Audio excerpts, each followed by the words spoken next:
And now I would like to present our next speaker. This is Tanja Ostojić, visual artist and performer, and a lecturer at the Institut für Sprachkunst at the University of Applied Arts in Vienna, Universität für angewandte Kunst, Wien. Tanja, welcome, and you can begin your theme Participatory Feminist Performance Practices in Digital Age. Tanja, are you with us? Thank you very much for having me here. Welcome. I would like to first relate to the introduction commentary about buildings of the University of Arts, Belgrade. So I would like to remind you that basically University of Arts, Belgrade spatial displacement occurred as a response to the 1968 students' protests.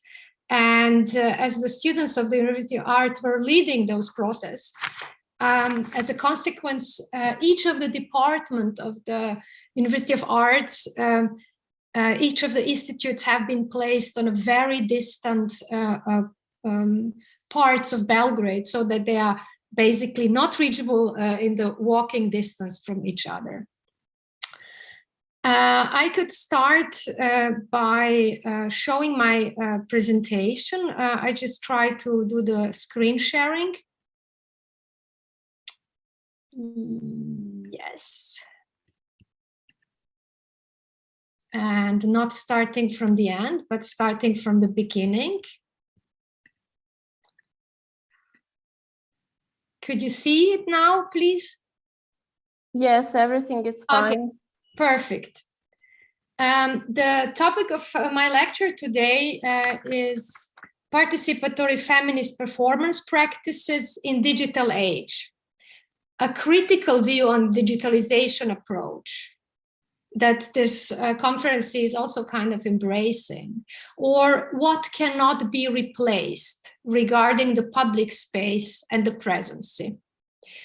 And in particularly, I will show the case of the Misplaced Woman project that I've been developing since 2009.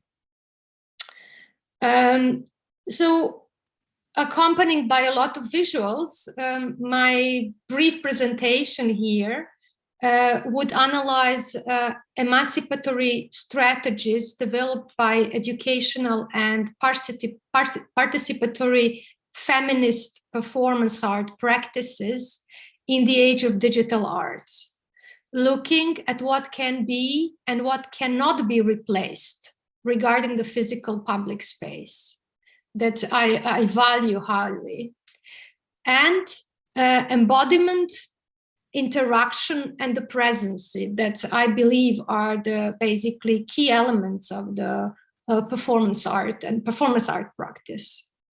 The analysis would rely on my experience of teaching performance art as social practice before and during the pandemic at the Frankfurt University of Applied Science, and even more on facilitating and producing hundreds of performances and events, live and hybrid, over the past 13 years in the frame of the Misplaced Woman project and the online platform. So I will try to explain what I do on the online and what I do live. So it's a quite clear distinguishment.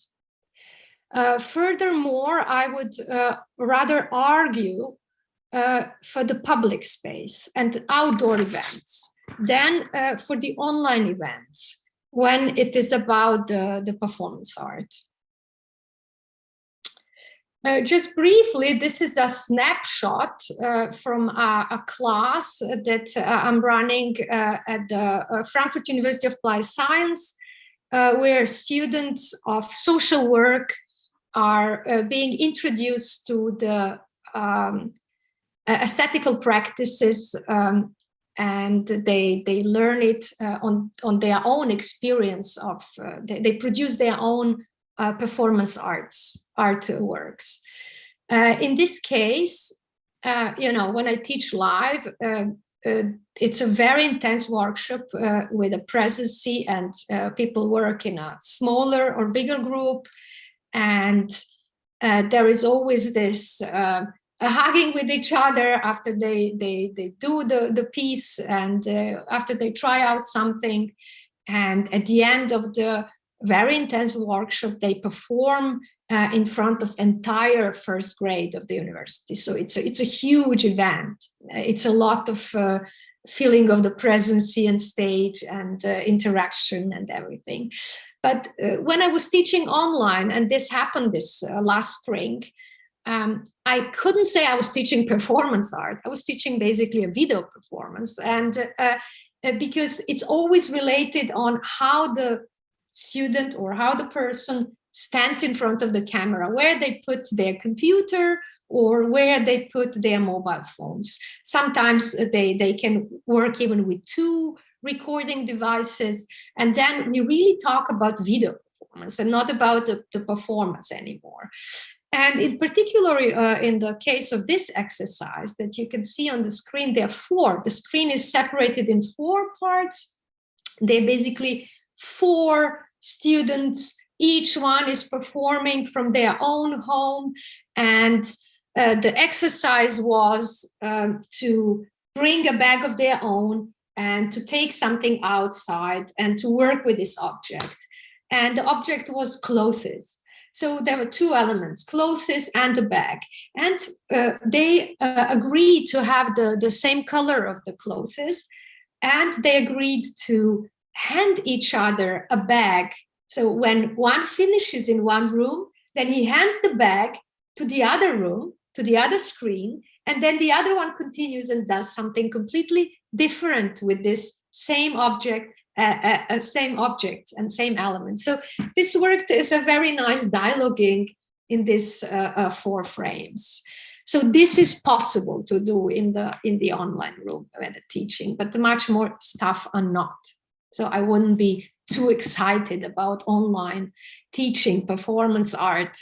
It's rather an alternative, and what we can do, what the best we can do, but it's not what we would like to do, right? In the frame of the Misplaced Woman project that has been going on since 2009, and that is actually, maybe I should tell you just a few words about the project before I go into the examples of the works. So Misplaced Woman is a collaborative art project which develops in multiple layers since 2009. It consists of performances, delegated performances, performance art workshops, and an online platform. This is what you can see on the picture, is basically the Misplaced Woman blog. That's the online platform, including contributions by over 170 individuals from 6 continents. Many of them are artists, mainly identifying themselves as women from diverse backgrounds. Within this project, we embody and enact some of everyday life's activities that thematizes displacement. Displacement known to migrants, refugees, and the itinerant artists traveling the world to earn their living. Those performances deal with migration issues, gender democracy, feminism, gentrification, inclusion, power relationships, and vulnerability, particularly concerning the female and transgender bodies, an aspect that figured prominently in the past almost 3 decades of my art practice. With this project, on one side, we are investigating privilege by making a distinction between working mobility, forced or desired migration, and how arbitrary laws may apply. And on the other side, exploring diverse public spaces and the invisibility of certain groups within them. So the performances are really not happening on the stage. They are all always trying to explore migration-specific sites across the city, and also sites that are particularly good to thematize the issues that performances are picking on. In this frame, I conducted numerous workshops globally where the participants are selected by open call. Individual and group artworks are interventions are developed and produced in this frame.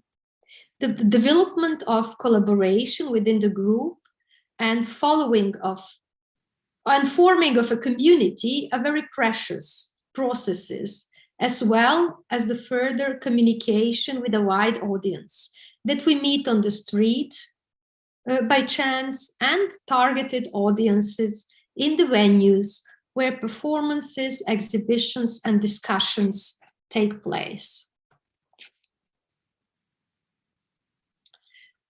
Here you can see, for example, performance or performative action that happened in the frame of the Misplaced Woman workshop last September in Istanbul. This is at the Istiklal Street, the main pedestrian street in the city, where we as a group spontaneously developed this performance piece collectively.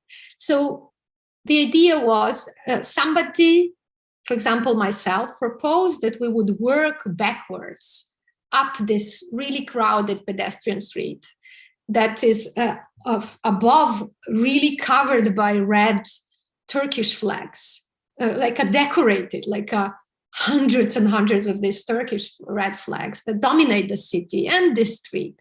So we walk backwards.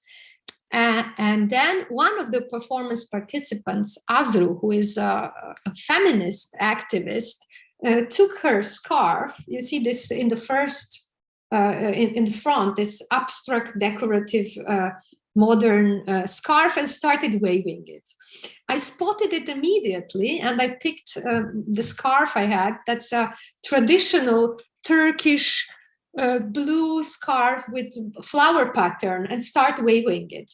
And then I was waiting that others notice what we are doing, and I pick on this action. So another person just took her own scarf that was green. Another people just took their shirts, you know, they didn't have scarves and were waving. And then Persephone, she was pulling the entire suitcase full of tablecloths and the embroidery that she inherited from her grandmother. And then they started also waving with these tablecloths. And then we stopped in front of the building that's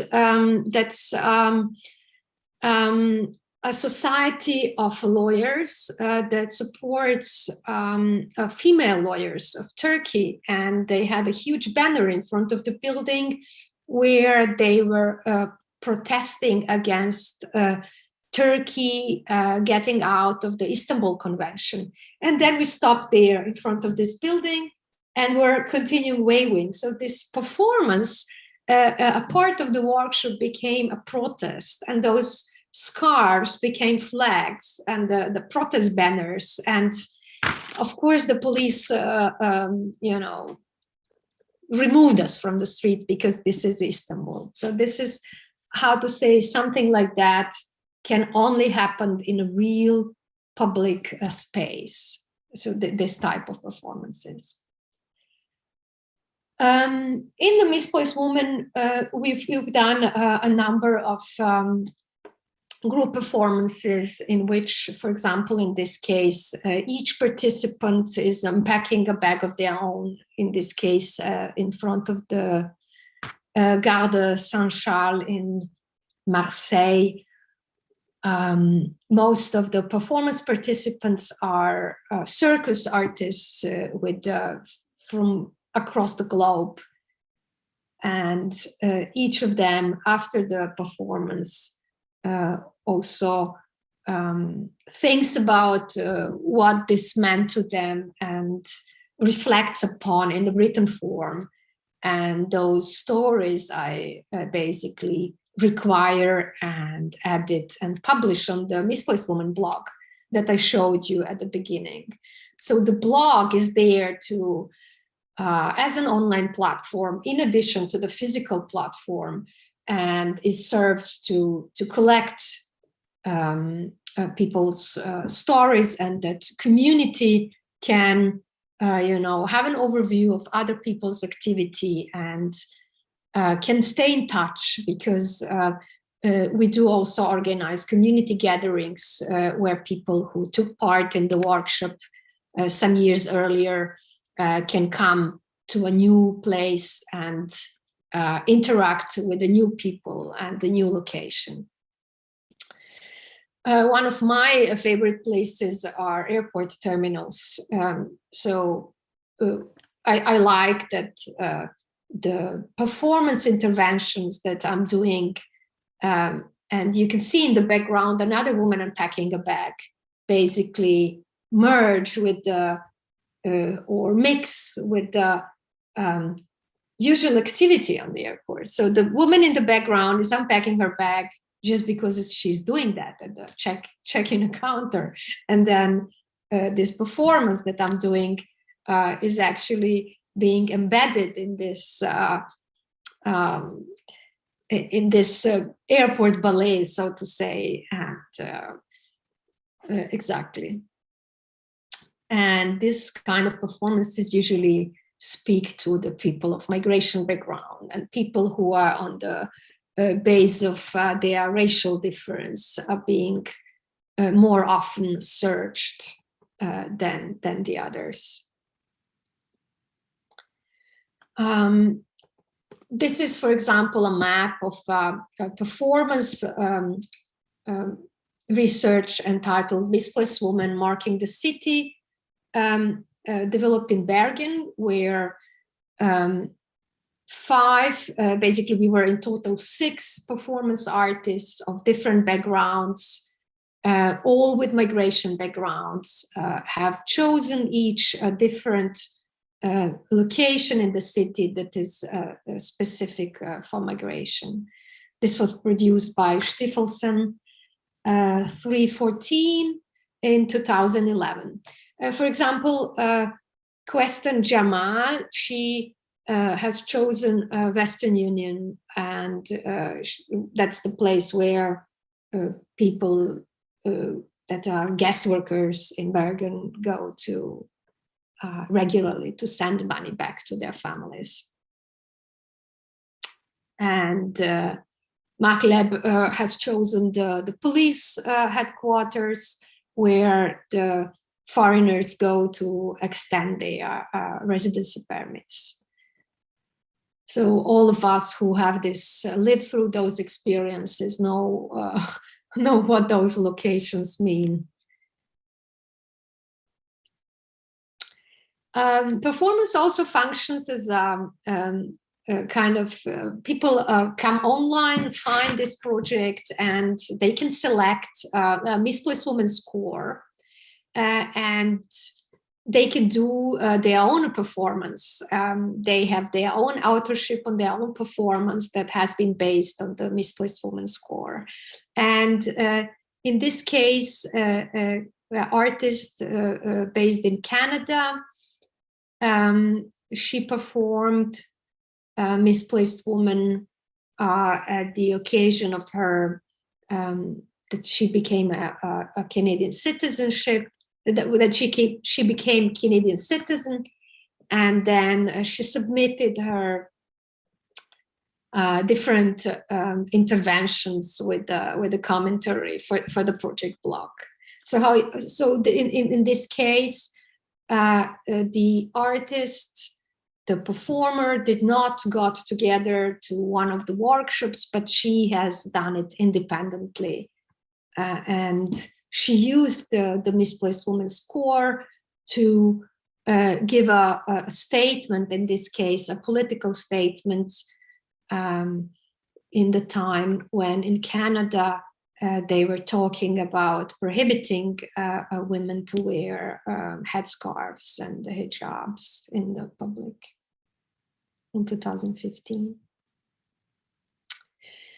There are also a lot of contribution by invitation in this project, and in case of Tanja Ostojić, who produced a wonderful piece that is from her, related to her family, Jewish family history, and she made a 2-hour basically a video performance in which she went to the location of collapsed archive of the city of Cologne, where the most important archive for the Jewish families in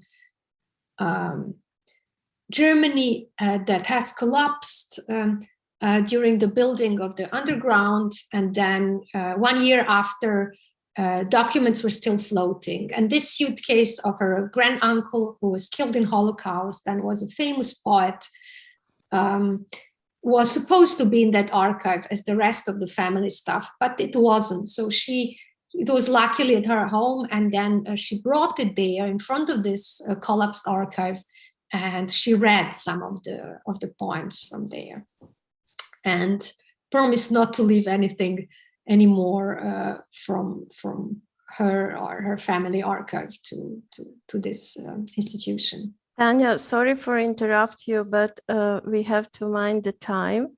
Yes, thanks so much. So we will have opportunity in panel discussion, maybe to go further through this very interesting project. Are you agree that we stop here? Yes, that's perfectly fine with me. Yes, thank you very much for having me here. Thank you, Tanja, and please join us in panel discussion at 5, so we can talk more about this project. Thank you. Okay, our next speaker, just a second, in shadow, is Sonja Jankov, independent researcher and curator, Ph.D. in Theory of Arts and Media and University of Arts in Belgrade. So, Sonja, you can start your presentation. Is Sonja with us? Hello, everyone. It's really enjoying you. Okay, we can see you. Can you hear me? We can hear you. Can you hear me? What? Yes, everything's okay. Is everything okay? Now it's okay. We have some delay in video, but you can start. Sorry, maybe it's my connection that's troubling. Anyway, thank you very much for having me on this panel, and I'm grateful for all the presenters and looking forward to hearing you all. I will share my screen as soon as possible. So I was about to talk a little bit about appropriation art and performativity, especially what happens when an artist is appropriating somebody else's work, and actually how an object, an artwork can have has some capacity of performativity within itself. So basically, I will be talking about just a second. Okay, so I will be talking about performance in a wider sense, not strictly about performance art, but actually any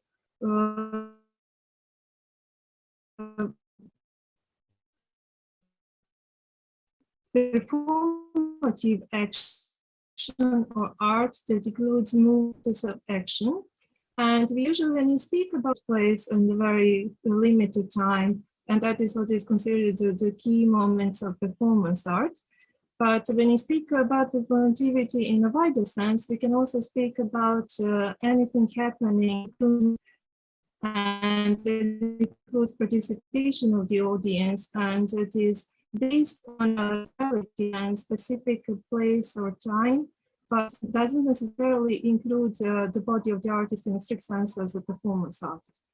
So what I'm really interested in, and which has been a little bit touched upon even in the key speech of this panel and some previous talks, is about the performativity of architecture and performativity of inanimate objects. How inanimate objects, any material work of art, can be performative, and what happens in that time when it takes place. When we speak about performativity of objects or about performativity of architecture, of artworks, we are not concerned with what it is, but actually what does that object do, and especially what it makes us do. So, for example, even if we are not, it's similar in performance art to what a performance artist inspires to do with him, with her, in the given space and time. But in the same manner, we can speak about objects because, especially architecture, because they are also in a way extension of somebody's idea and of somebody's goal, and for us to take place there and to act upon something that they imagine or that we imagine. Actually, not speaking only about perceiving them visually, we also speak about using them or actively experiencing them or confronting them or even occupying them, especially when we speak about specific places. And all these act more or less performative from outside. And in that way, these objects in these places have their role in our performative action. With that in mind, I'll just briefly mention Višnja Žugić doctoral dissertation. She was writing about architectural space, and she proved in her dissertation that actually performativity to architectural space happens when architecture becomes an active subject within any timely process when the meaning is created. So, for example, these processes and the new meanings are created are all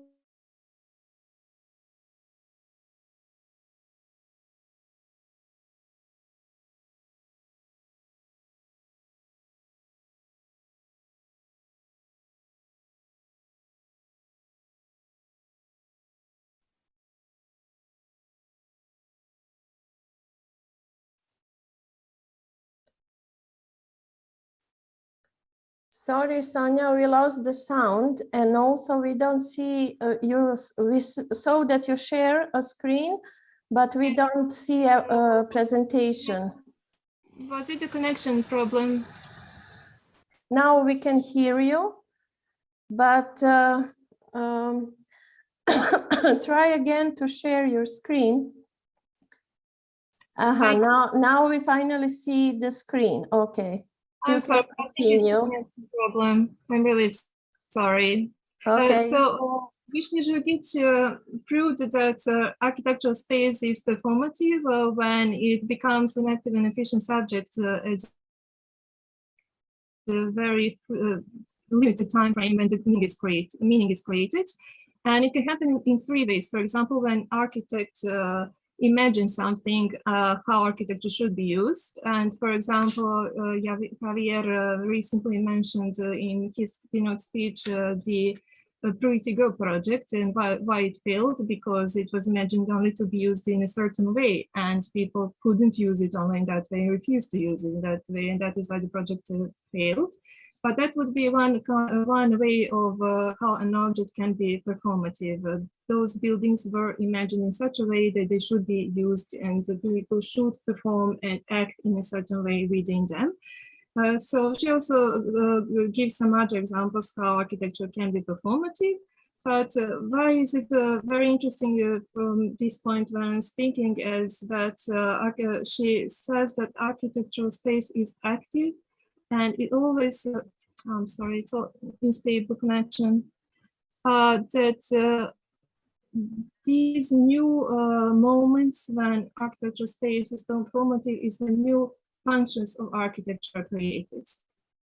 And I will also briefly show this Daniel Libeski's Jewish Museum in Berlin, which is, according to Vishnu Julgic in her dissertation, the best example of the performativity of architectural space, because Libeski imagined and how actually the user of this space, how viewers, how visitors of the museum should go through the museum and see all the content within the museum. And in that way, the architectural space of the museum contributed to perception of the exhibited materials and everything else, so the installations and everything else that is in the museum. And together they created that one specific ambient and then specific experience that can be experienced only if the visitor go through the specific way that's imagined by the architect and the curators. So actually we take an active role. We are performing what the architect is, how the architectural space is performative, and we are acting within it as we should. So with that in mind, I will just speak about the key things that I wanted to address in this presentation, and these are the two appropriations by the first one is Walter de Maria. His works are, I will just mention his works. One is Vertical Earth Kilometer. He basically puts kilometer-long roads deep into ground vertically into the earth, and in such way he went through geological layers of earth. The second work we see on your right, I think, is Broken Kilometer from 1979. The brass rods are together, they give 1 kilometer in total. And he also had the similar work when he made a mile-long drawing in space as a land art intervention, and actually and put himself within that space. So he's I will now move towards sorry. I will just move towards one work by Kenneth Goldsmith, which is similar to Walter de Maria's 1 mile drawing. Do you see this? Sorry. Do you see It's slowly. It started sharing, but it's very slowly. You want to show us something from internet? Yes. Well, we'll still don't see it's connected with the.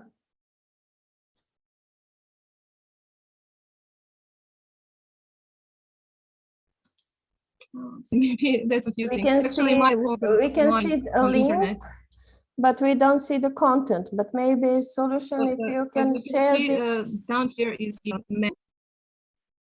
you can share in chat this link so we can all look share it in the chat. Yes, I will. And another piece which was inspired by Walter de Maria was square kilometer, 1 square kilometer. So it's actually 1 black square that is 1 square kilometer large.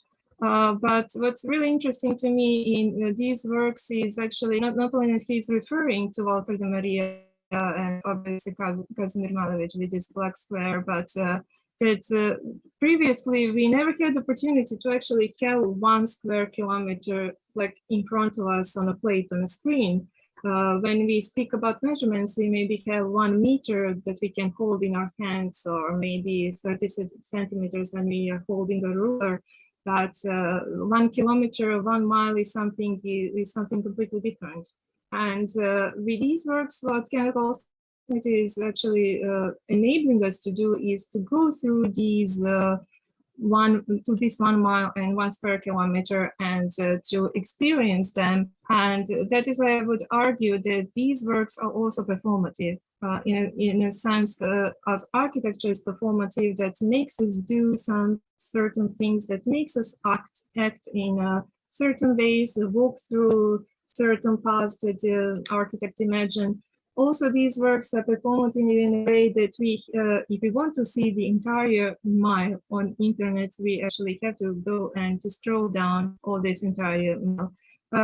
His square kilometer is not available anymore. It was really an online piece of art that was available only for 1 month. So it's not there anymore, but I think it's preserved as PDF, and he's playing on a thought that it could be printed out, which was not really advisable, but nevertheless. I'll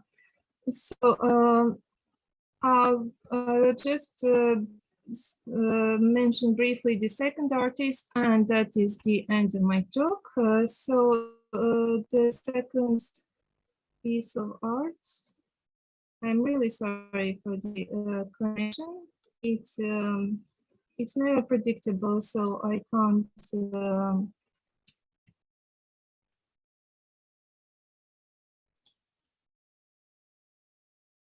You can share your video or some other. Sorry? You want to share some other screen with us? Yes, just one more artist, and okay. I will send the links in chat. But I don't know if you see this, it's showing something.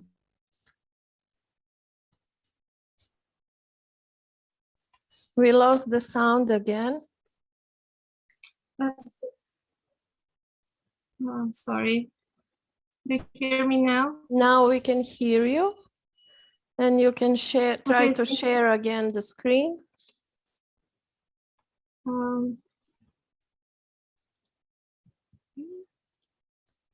Now we can see you. Okay, it should be shared now. It's starting. Okay, we see. You can continue.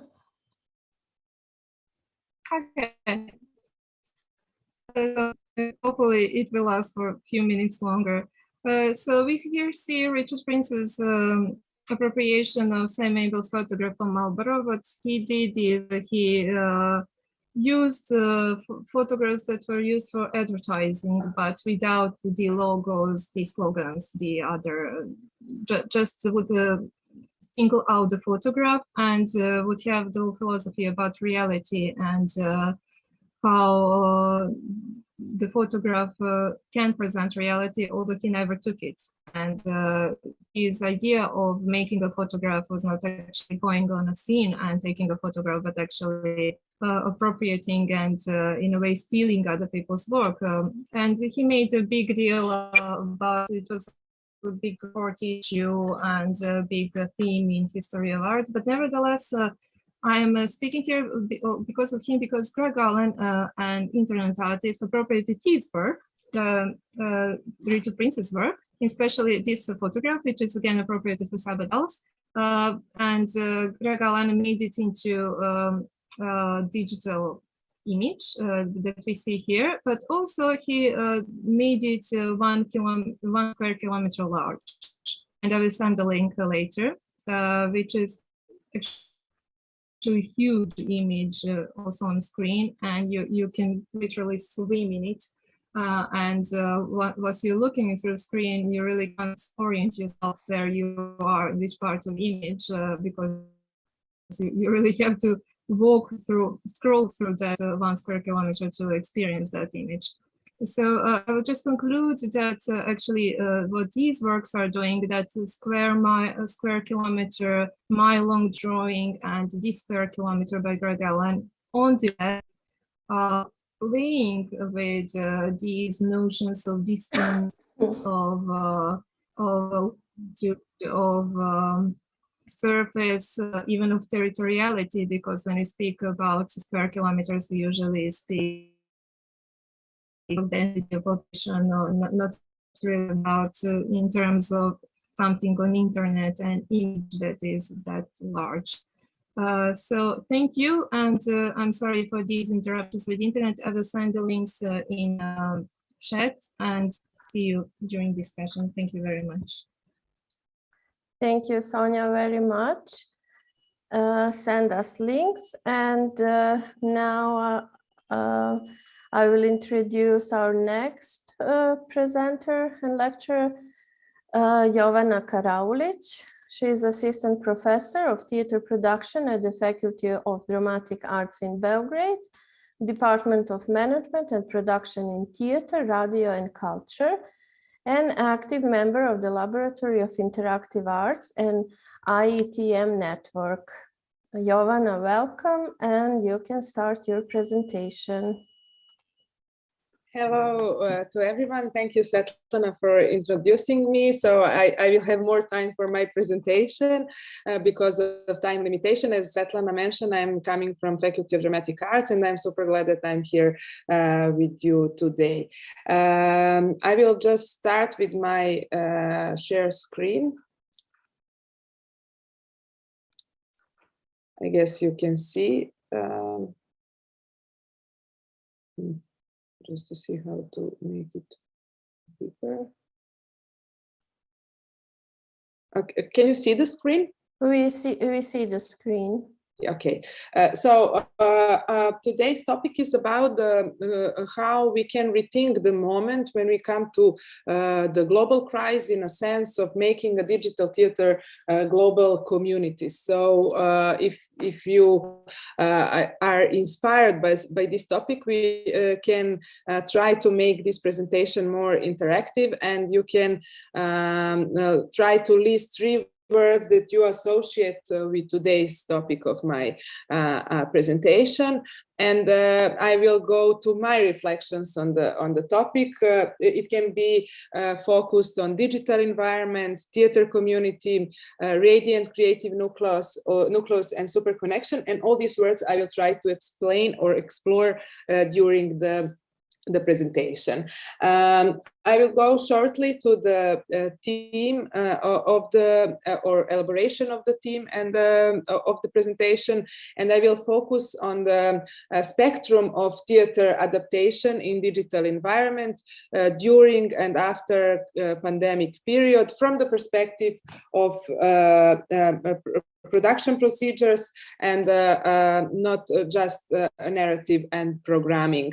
Also, the research that I'm working on will point out the limitations, but also the potential of new formats that place theater at the center of dialogue with the global community. And I will try to focusing on a creative development and excellence, and not just survival in the time of crisis. And I will go briefly on a notion of crisis in this paper. The global time of crisis encourages us to explore the possible consequences, challenges, future opportunities of this socially complex point in time. The current context of crisis, we naturally also add to the concept of fourth industrial revolution, which could be very important for us when we are speaking about digital adaptations as a significant part of current social, political, culture, and other processes. And different disciplines understand the concept of crisis differently. We can think from perspective of psychology, medicine, economic science, social sciences, etc. And in this paper, we will focus on a notion of crisis as a process or event, most often unwanted or unexpected. It can be external and internal causes, danger above all, but also and the chance that affects the vital goals of the organization and requires fast decision making and response. And here I leave one slide with a quote of artist David Bowie, and in this presentation we will have some QR codes that you can use during the presentation and try to go deeper in a thoughts that we are speaking about. During the wave of pandemic around the world, different organizations had different approaches on the process of adapting their programs, implementing innovative practices and methods, and modeling new forms of content creation. Rethinking and introducing innovative practices, as we heard at the beginning in keynote speech, contribute to the development and design of new modes of action that are in the line with the current new normal moment, oriented towards the future and not the stagnation. Here, I will just focus on one of the proposed models called adaptive quality management, which is connected to the question how to survive in these unexpected circumstances. Probably the most issue of today's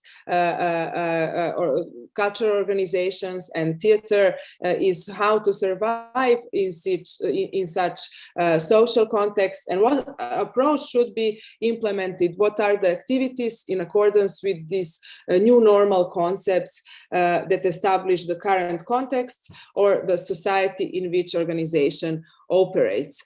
One of the models that Professor Šešić and Dragojević proposed in their book is adaptive quality management model, which is broader than the concept of crisis management, affects to create conditions for further development of the program, internal and external organizational actions. The methodological framework proposed by these authors has special significance in unstable circumstances, when recommendations of current public and cultural policies are missing, and artistic organizations or institutions that create cultural content are forced to orient themselves towards a hybrid management transformation and adaptation of internal stabilization. And now we are coming to the possibilities of performing in this context during the last two years in the period of crisis. And we need to mention just shortly understanding of theorist Reka Fischer-Lichte in her introduction of theater and performing studies, how she understands the notion of performance, which is related to physical co-presence of the performers and audience, their energetic, emotional, and spiritual exchanges. It is especially important for co-presence between audience and performers through the process of mutual interactive action that Erika Fischer-Lichte calls autopoietic feedback loop. But what's happened when we don't have opportunity to have this kind of physical co-presence or connection? Then in that situation, theater started with different stages of adaptation. And I will go through shortly through these 5 stages or phases of adaptation: online adaptation, digital transformation, hybrid approach, back in new normal, and especially interesting for us, new formats. Here, we should focus on a phenomenon of superconnection that's around us and influences the fact that online digital context is not separated in relation to the offline physical world. It is already its component. It is the notion that Mary Chaiko, American sociologist, is mentioning in her book, and these thoughts are from there. And only activity can further affect understanding of everyday experiences, problems, or phenomena from the social physical world. But here it can point out some new question. How do we understand performance in the digital environment? How does theater react to this challenge?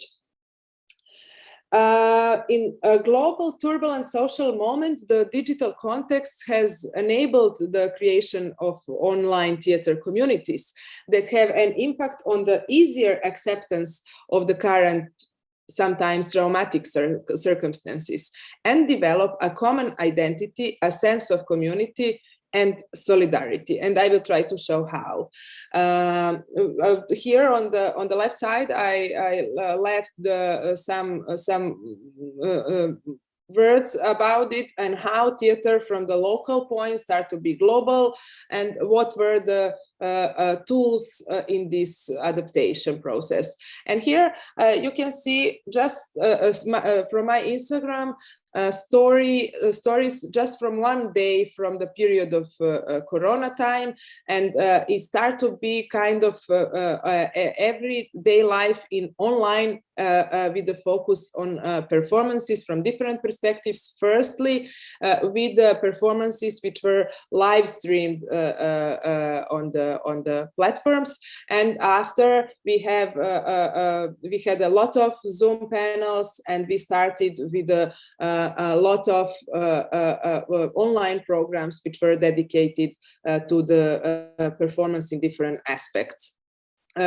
Also, there were a new theater community who were attending the theater programs all around the globe, because the first stage was live streaming of theater performances all around the world, and this is one of the tables that and lists of theaters who offered the program, and a lot of us from the region shared the information about the performances that we can follow in this first stage of adaptation in the period of quarantine.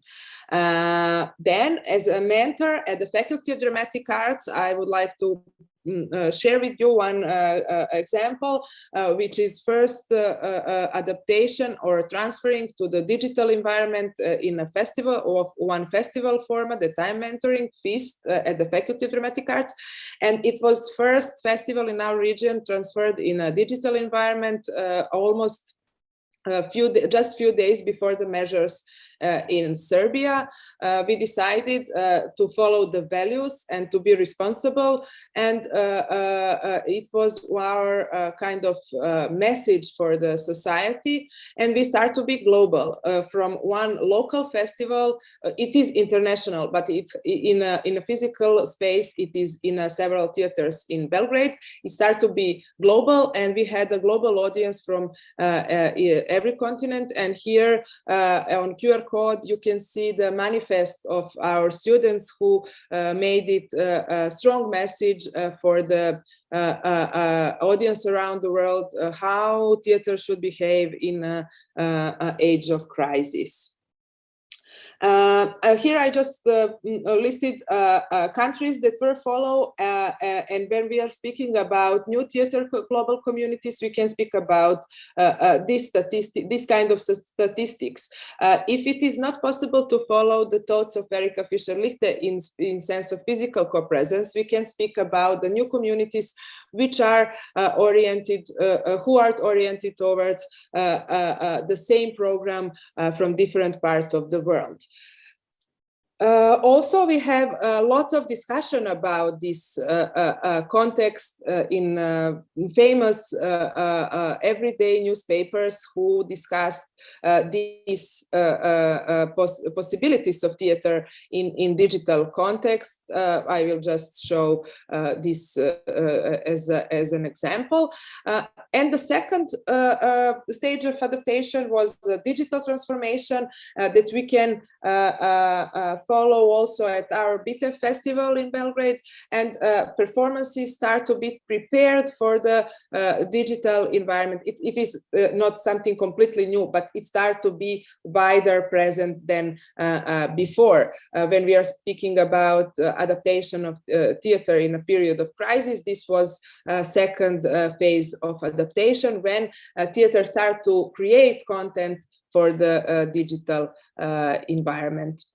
Then one of the approaches was a hybrid approach, which involves combined design content online and offline at the same time. I'm also mentioning the Theater Festival Feast, which was in both spaces, digital and physical. And also I left here QR code, so you can see more in after movie and the preparation period, how it was with these both sides of hybrid version of the festival. And fourth phase or fourth stage is the back in a new normal. We all live in this period, and I don't need to go wider in analyzing this, but for theater it means a lot of questions and a lot of unexpected situations. Of course, it is also has a reflection on financial sustainability of a theater, because still we have a lot of cancellation, and that's new normal. It's not normal still at all. This situation encouraging experimental and new formats through fund policy, which was not a situation before this crisis period of crisis, and theater practices before were not so open for new formats, for new technologies and new digital initiatives as today. Today is it part of a normal dialogue in a theater, and it also theater recognize the possibility to make it a global community that can follow the theater around the world. New formats usually includes new technologies, because the audience got used to the digital environment during the crisis, often based on the principles of participation in co-creating the theater performance. The idea is placed in the center of the reflection. We now have reduced resistance to the new, the openness of organization to the digital in the context of aesthetics, but also to the production processes. And here I left three examples of formats which can be very interested, and it will be case studies in a paper, how different modes of operation or different production way of thinking in a sense of idea and digital aesthetical programming can be implemented in these new format stages. So maybe someone of you know the project Zoom Hotel, which was globally very popular in a sense of making new community. It is live performance that Tadeusz Phillips made it from Colombia, but people from all around the world were buying the tickets, and we can't buy ticket 2 or 3 months before the performance. It was sold out. Another example was produced at the Faculty of Dramatic Arts, Al-Sham project, which was combined also digital making a digital theater community. It was immersive theater performance, and it combined this physical and digital space. And the third one is production from BTEF Festival, which was completely made in digital virtual reality. Yes, I hope that you maybe took some of these QR codes, so you can go further in analyzing the three of these projects. So Svetlana, I'm not sure how I'm with the time, but I will try to conclude now by understanding the crisis as a potential for further development, and by modeling a radiant focus of creativity. Theaters are able to get closer to the audience, but also to act locally and globally, and most important for this research, created new theatrical communities. During the crisis caused by the pandemic, theaters showed that they are capable of moving out of the traditional ways of functioning and orienting towards new ways of management, transformation, and adaptation, in order not only to stabilize internally and currently, but also to create a long-term change and also create and develop a new audience. Thank you very much for your attention. And I hope that we will have time for further dialogue after. Thank you, Jovana, for this very inspiring presentation. We are moving forward just to see on our schedule. Well, I am the next presenter in this session. And I'm a visual artist and assistant professor at the painting department at the Faculty of Fine Arts in Belgrade, and also lecturer at Polymedia doctoral studies at the University of Arts in Belgrade. And I will now share the screen with my presentation. Can you see the presentation? Yes. Okay, so the theme of my presentation is the fluid context of performing a digital narrative. When we speak about the digital narrative, we speak about, in terms of like visual art, we speak about some digital information recorded or stored at some digital device, in use with some digital device, and stored in some hardware, in some space where is not visible. So digital narrative has to be performed to be visible. Without that performing act, it has no meaning, it has no context. So my presentation will speak about how for example, the same record, one digital record can be put in different context in the sense of perception of time and space.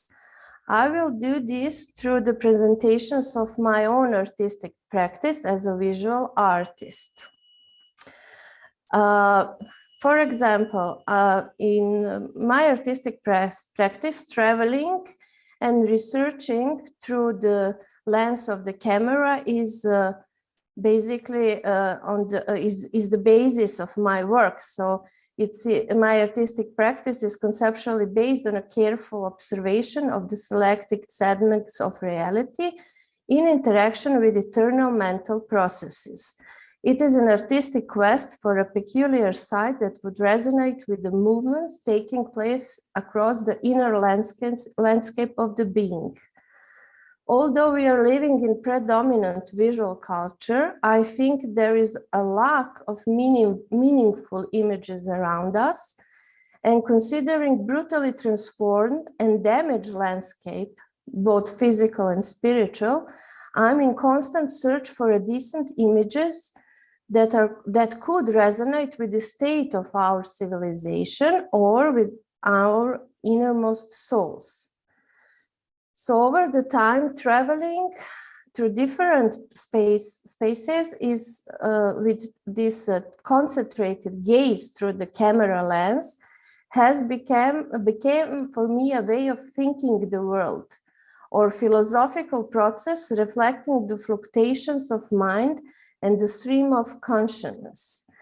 In my project, started back in 2013, during several and continual traveling and observing the reality that surrounds us, since then until now, I have hundreds of recordings, digital recordings on my hard disk, and short videos as segments of reality.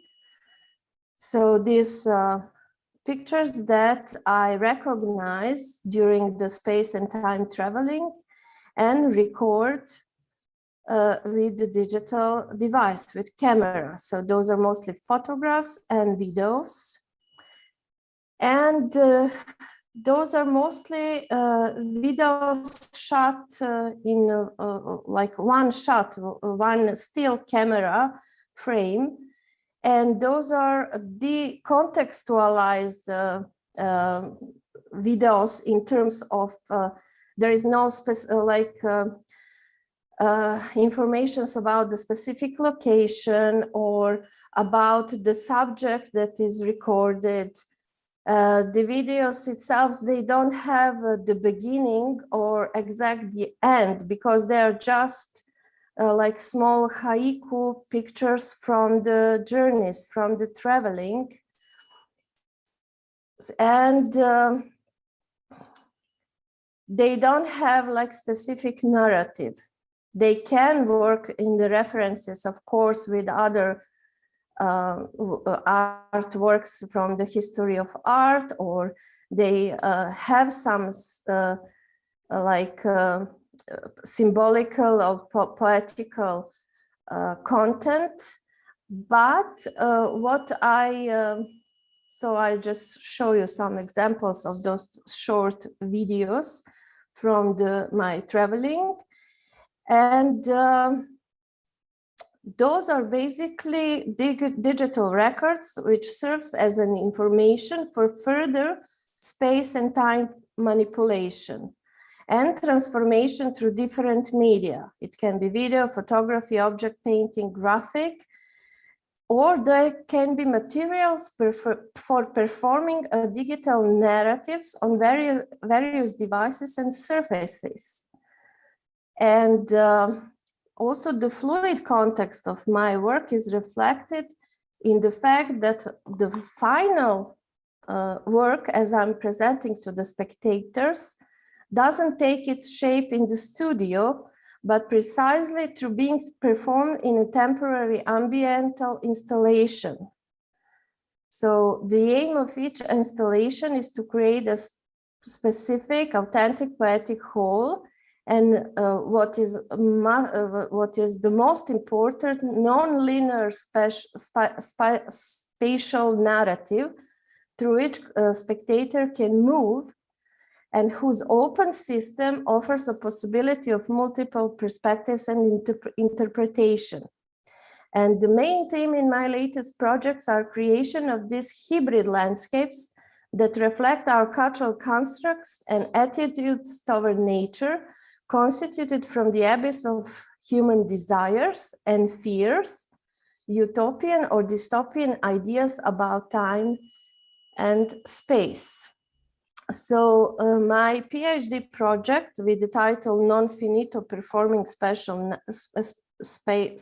Narratives, Ambient Installations, consists, for example, of 5 ambient installations in different gallery spaces in Serbia. And every ambiental installation was a unique event in the space, and unique traveling through the digital narratives that I recorded during my journeys, during my traveling to different countries and landscapes. So that's why there is like passage 1, passage 2, passage 3, passage 5, and they are not like, they function as an open systems. Why as an open system? Here you can see, for example, the ambiental narrative in the Salon of Museum of Contemporary Art in Belgrade. And here you can see how digital those video recordings can be performed in the space. But of course, it is not the same when you perform a digital narrative on some computer screen or on some devices like plasma TV or I don't know, photo screen, etc., or on mobile phone. There you have the perception of a screen. But for me, it was very interesting not to have the perception of the screen, but to create the narrative that can be fluid in the space by using of video projection. Why video projection? Because video projection is light that travels through the space and gives the opportunity to reflect and to give the meaning to the surface which the light comes on. So I use this clear it or this semi-transparent surfaces for the projection of my video works, and they work as a 5-channel ambiental installation in space. I will now turn the video. And what is interesting in this project is that you have a non-linear narrative in space. It has no beginning and no end. Videos are going in loop, so they are not synchronized. So from each point in the space, you have different situation. An observer can walk through this transcendental lightening pictures in the space. And what is also interesting is that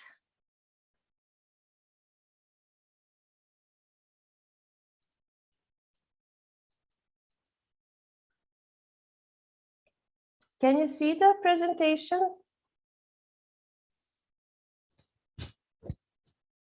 Yes. Okay, sorry, I had some information. This is we can. What is interesting with these plexiglass surfaces is that the picture is visible on the both sides of the screen surface. So from in front you have clear, sharp pictures, and from behind you have something what is like some reminiscence of the picture, something what is blurred. So and again, when spectator is moving through the space, it has some disconnection with the time and space. So you have something what is going like in the past, or something happening in the presence of the space. But also this non-linear narrative is something what I like to say, Wim Wenders always said, like, my movies are like daydreaming, and it's connected with something what Javier also told at the beginning. Daydreaming is something, is the process of your mind going through different levels from like future to the present to the past, and create some self-organizing system of thoughts that you can project and you can travel. Basically, this installation was not about, it was about the concrete presence of the spectator in the space and traveling through the dynamic nonlinear narrative, but also it was the opportunity for traveling through the inner space. And because the works of videos are decontextualized from the, geographical, political, social meaning, it can much more connect with some universal or some unconscious processes. and gives the opportunity for the spectator to make their own movies. So movies are not edited with the end and beginning. It is an ongoing performance or ongoing performance in space and time with this different sides from different part of the worlds and scenes. For example, this is the passage number 5, fifth ambiental exhibition in Niš. And here you can see this again, this space light combination with videos in space. But on the right side, you can see the monitor. Now you can see screen. So, and you can make a difference between something what is light in the space and something what is concrete object, concrete screen in the space. And on that screen, I performed this video collage with different flows of rivers in different directions. So it was something like a clock, function like a clock, or like the symbol of the lasting of time, or something what is dynamic and going on. So you have different aesthetic but also ethical dimension of the work when it is presented as a video projection, or it is presenting on a computer or screen or plasma TV. It's not the same perception of the work. You have, in one case, transcendental experience. In another case, you have like something what is movie experience on the screen.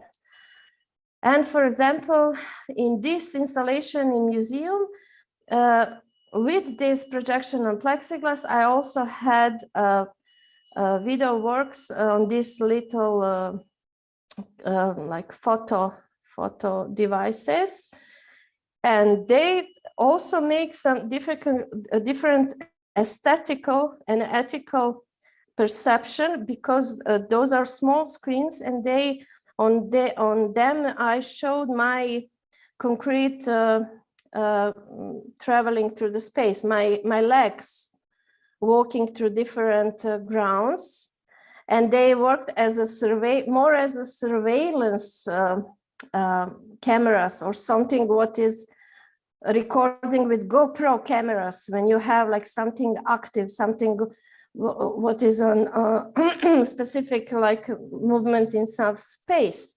So that was in the contrast with this very slow and motion on big plexiglass screen.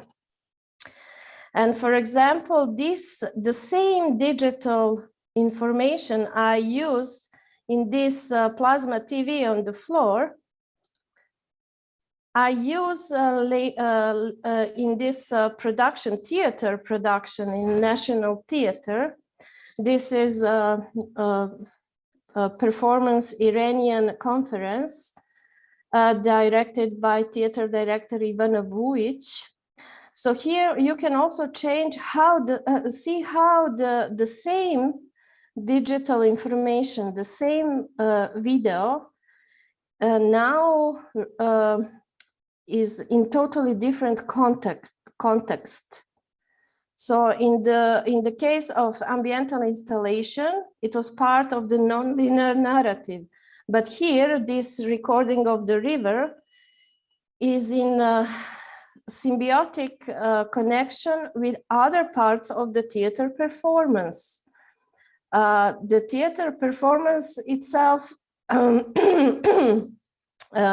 function as some kind of Zoom conferencia.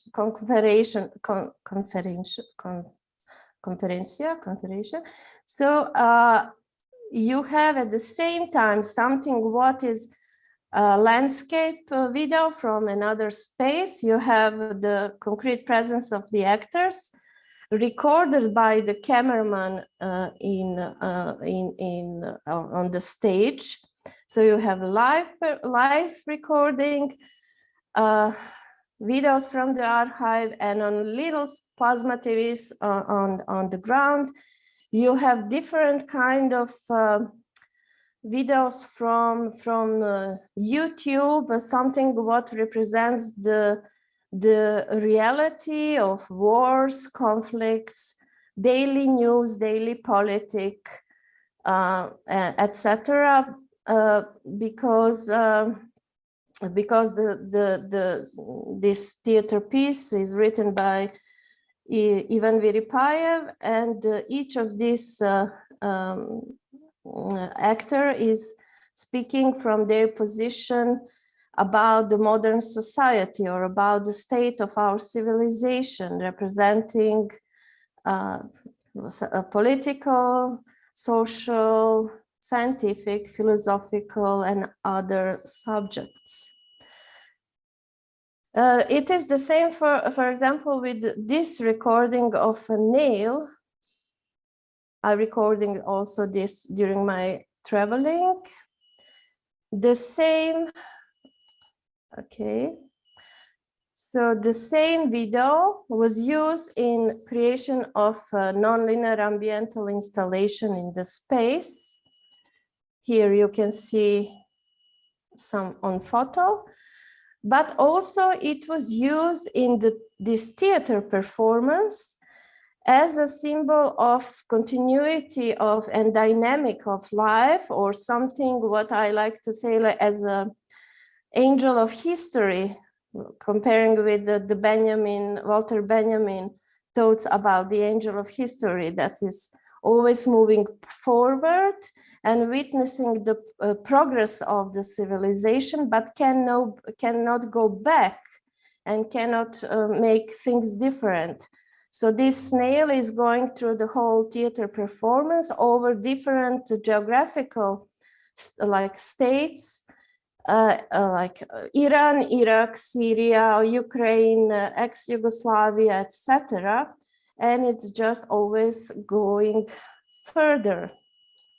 And for the end, for example, this video was also used in the 5th passage for the ambiental installation, but also it was used in the theater performance in totally different context, because it has now different meaning, because it's not just isolated segment of the reality. Now it is connected with the structure of a human, like building, in this case, Pentagon. So you have structure from the nature and structure from the,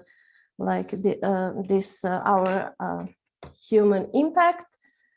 And what is interesting with this theater performance is that it can be easily can be transformed into the live broadcasting performance, because you have the cameraman on the stage, you have multiplication of screens like in some Zoom conference. So if we are again in some state of quarantine, we can perform this online on some digital platform on internet. Okay, I will stop now. Just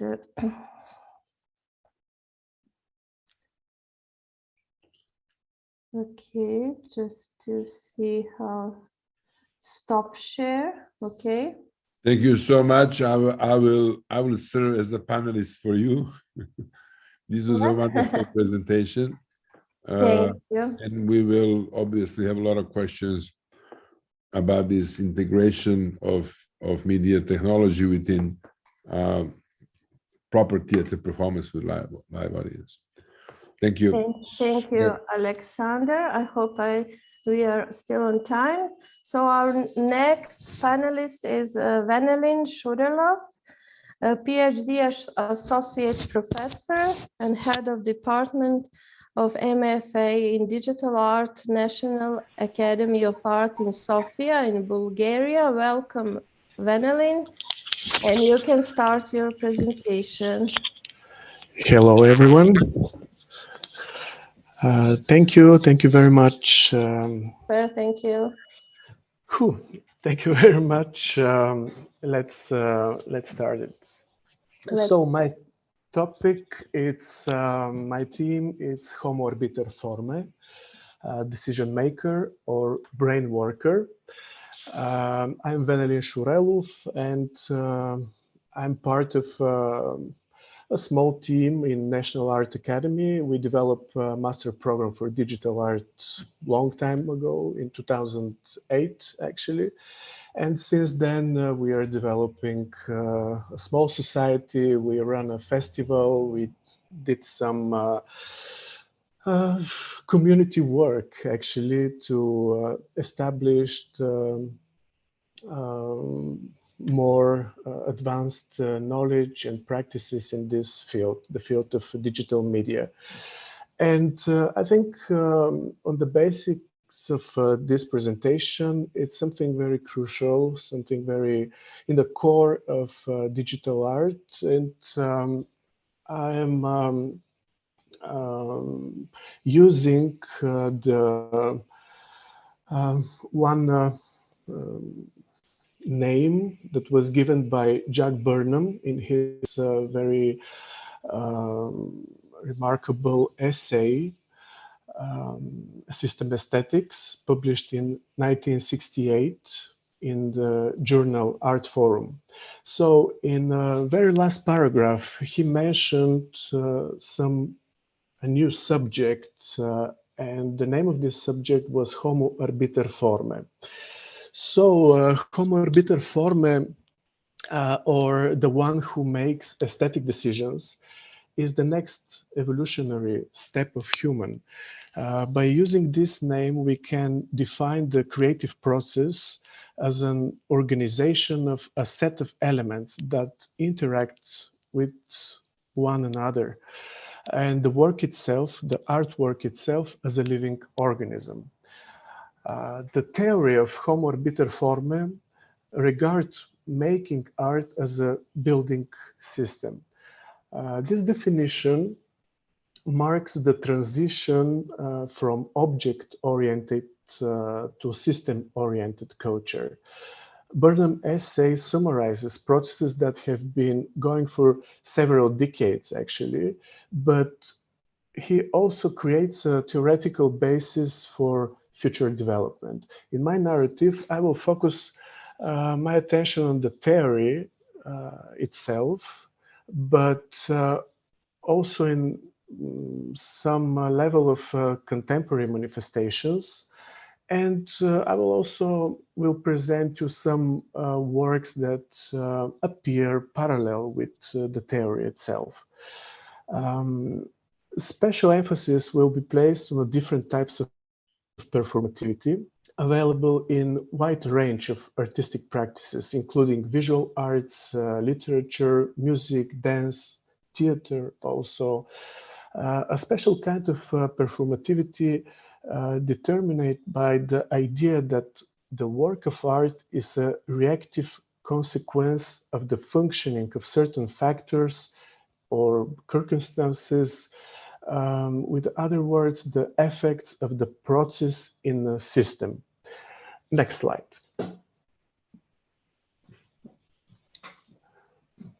Predrag, could you? Yes, thanks. So this is a statement made by Burnham. Could you, next slide, please?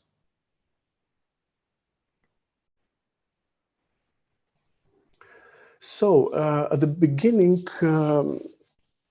as I mentioned, the basis of the theory is Jack Burnham. A forerunner of the idea can be found in his book, Beyond Modern Sculpture from 1963. Along with the theory, in practice, he presents his ideas in the iconic curatorial exhibition. The name of this exhibition is Software, Information Technology, Its New Meaning for Art. Also, I have got to mention that his reasoning develops in the context of Ludwig von Bertalanffy theory of systems and the cybernetics of Norbert Wiener. Next slide.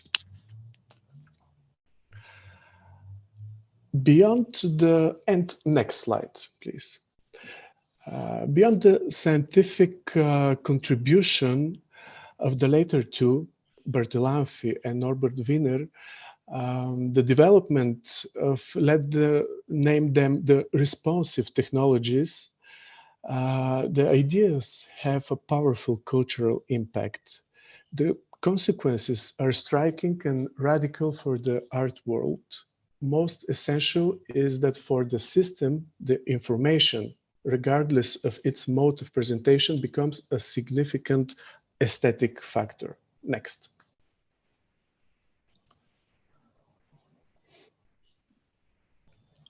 Next, please. Eja, can you turn the next slide? Okay, thanks.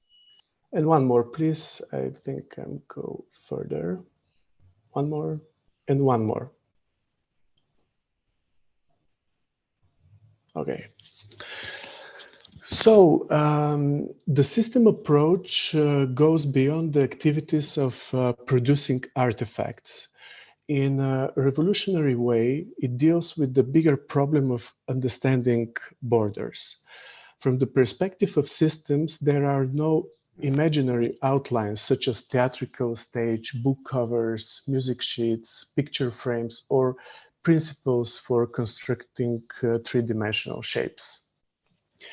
It is not so much the material constraints and characteristics, it is rather the focus on the conceptual framework that determines what a system is. The artist is in a role of a transcendent decision maker engaged in the management of hidden processes. This is the shift from Homo faber, which is orientated to objects, to Homo arbiter forme, dedicated to a system that can be changed in time and space and whose behavior can be changed by external circumstances and its own mechanisms for control. Marcel Duchamp's famous statement, "I believe in art is a mirage," is completely explainable in this context. I can word it in a different way. The focus shifts from the work to the artist. The artist himself becomes a work of art. More important is the question of who does what and why, than how he does it, how he makes it, and what it looks like. Such an approach is directly reflected in the decades following the middle of the 20th century, which we view as years of protests, social activism, struggles for rights, and in which artists stand out for individual freedom to express, quite often through direct body experience, showing their social reflections. Physical performativity, ritualized personal experience, painful body art actions, quasi-political provocations, artistic nihilism, happenings, all those are mechanisms for regulating the social body. The artist is part of the collective body's immune system and actively participates in its self-evaluation, self-construction, auto-regeneration. And in this context appear the question of aestheticization. What about the beauty? Composition will save the world, if I may so boldly paraphrase Dostoevsky. Composition is the only possible aesthetic development. Composition is an equation that solves the problems of importance and availability. The measure of beauty today is the importance of what is available and its place in the social hierarchy. Composing is the ability to make creative decisions that give real expressions to ideas.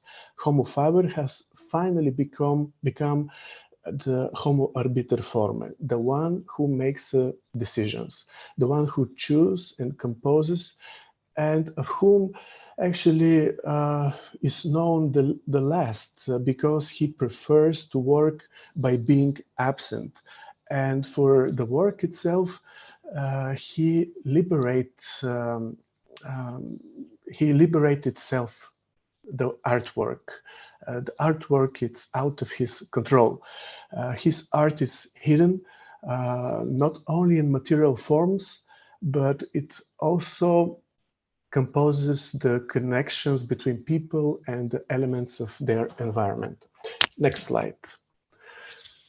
So I prepare a few examples. This is the famous L-shaped forms by Robert Morris. He made them only by instructions. He was sending a letter with very precise and exact instructions how they should be built, and that's how the material shape of his sculpture was fact. Next slide. This project, it's the name of it, it's Random Access by Namjoon Paik. We can look at it in the light of the network, like a proto-variant of the web. The elements that makes up the structure of the work require consciousness and require direct interactions. The work itself is an instrument with certain rules. Rules executed by the user. This is actually one of my favorite projects in this context, especially in the context of such a topic that puts the aesthetic in the background, because at the first glance, it doesn't quite resemble a work of art. Next slide.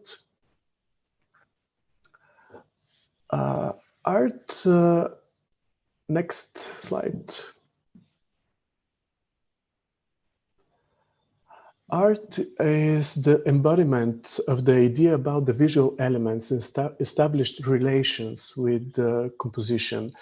And since early 60s, Hans Hacke has relied on the invisible components of the system. In a system context, invisibility or the invisible part are as important as the visible ones. So air, water, steam, and ice became protagonists in his works.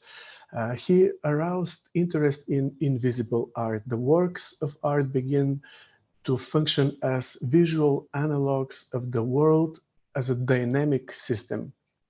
Next slide.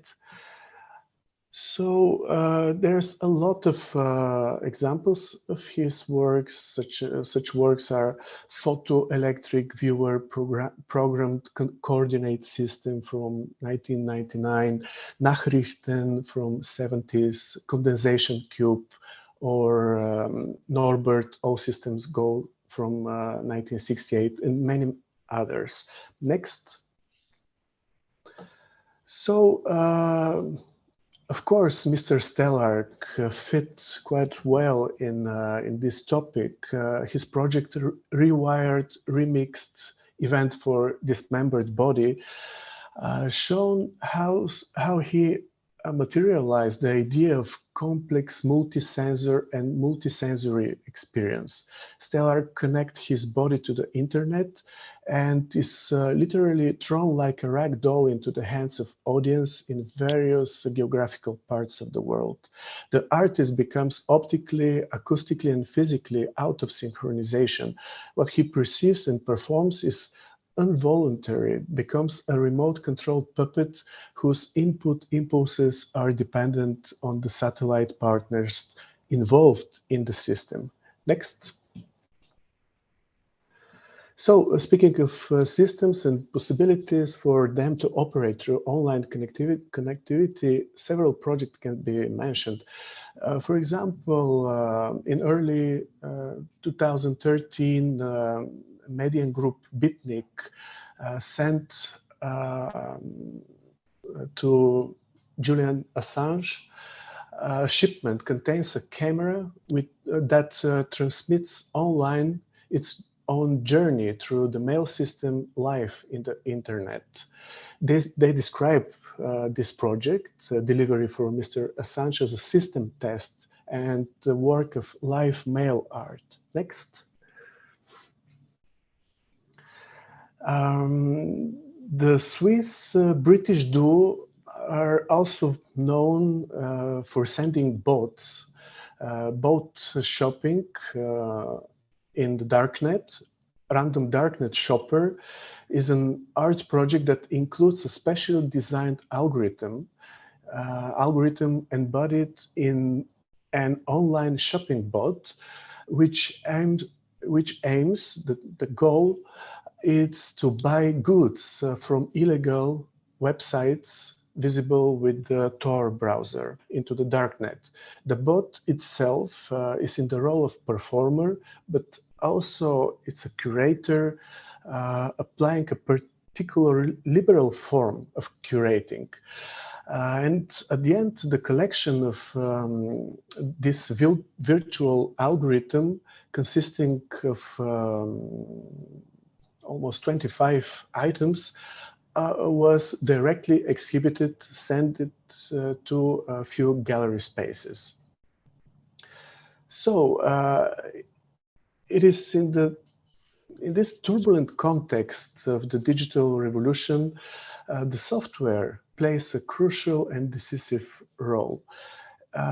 It is the core that has the privilege and the rights to run the systems.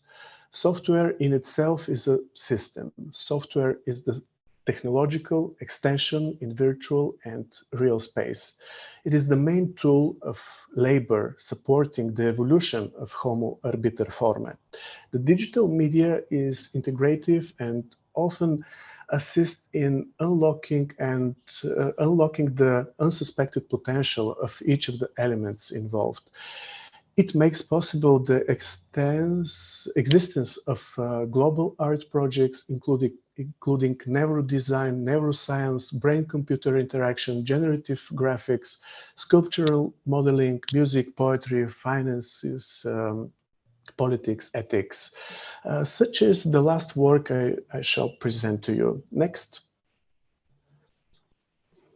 So during the 8th edition of Digital Art Fest, DAFest in 2021 in Sofia, we show this project, the project of Maurice Benayoun and a few collaborators. The name of the project is Value of Values. Through this project, we can make a summary of what has been said so far and outline the current aspects of today's Homo arbiter formae. In light of Benayoun project, the viewer, through his own biometric indicators, shapes the idea, becomes a curator, collector, art dealer. The work can be called a viral society of agents, including a select circle of representatives. This is a generator, a calligrapher, printer, reader, interpreter, scientist, analyst, accountant, poet. I describe in details how it works in my text, actually, so you can get more information about the project itself. So, as a conclusion, today's notion of full-blooded performativity is very reminiscent of some GD computer habitats inhabited by strange and incomprehensible techno creatures and processes. They often provoke reservations, skepticisms, and nostalgia for the good old art. Jack Burnham is far-sighted in this regard as well. Before finally getting detached from his active work as a theorist and curator, he writes an article, Art and Technology, the Panacea That Failed. If in his previous text one can sense the dissatisfaction with the conventional artistic historical approach to the nature and development of a sculpture, then in this phase we perceive the suspicion that art and technology are incompatible. Burnham, next slide. Burnham. Sorry to interrupt you, Vanelin. Yep. You should finish. Yep. Okay, maybe one more sentence and yep. Okay, thank you. So regardless of the tools used by Homo Arbiter Forme or the one who makes aesthetic decision, he remains a major player in the post-formalist functioning of the system-oriented culture. Homo Arbiter Forme choose its partners when building a shared system in which consciousness and gesture merge. Well, gesture is something dominated by technologies, but every technology is the result of a conscious human gesture. So, could you please show us next? So this is the last project. It's my project. Actually, the name of it is One Person Urban Electronic Corpus. It's a public art process-oriented interactive installation in the center of Sofia. So it's somehow represented and incarnates the idea of Homo Arbiter form that I just presented. So thank you very much. Thank you very much, Vanelin. It was really great presentation. And so our next presenter and lecturer is Maria Jose Sanchez, senior lecturer at Performance Architecture at Staffordshire University in UK. And Maria, I hope so that you can start your presentation now. Yes, of course. Thank you, Maria. Give me just 1 second so I can try to share my screen. Yeah. Can you see my screen now? We can see if it's working. Thank you. Perfect. Let me see if I can just take this out. Right. So, hello. Hi, everyone. Sorry. Can everyone go off camera, please? So switch off camera. So, Vanelin, can you click just a second. Yep. Thank you, Vanelin. Great. So, yeah, thank you for the introduction. So basically, I have a background in architecture. I'm a senior lecturer in architecture, and I wanted to present today some work that I've been doing recently, obviously since the pandemic started, around digital spaces and digital architectures, and also to share with you a little bit the struggles that I've been facing as a practitioner who has been working for many years on performance design in physical spaces, and then suddenly we just have to move into this digital world, as we all have, but this will be more from a visual perspective. So if I manage to, I don't know why it's doing this, sorry. Yeah, it just started on the last one. So the first time that I encountered digital live Zoom theater was in a project that directed by Alexandra Dudjerovic, which was Macbeth Progetto. This was in December 2020, and I think it was one of the first experiences that we all had. So I'm just gonna share the trailer with you. Let me know if you can hear this or wait. See. Yeah. Oh, maybe I should give you a tarot reading then, David. Signori. Questo, signori. Fala. Pergunta. Responderemos.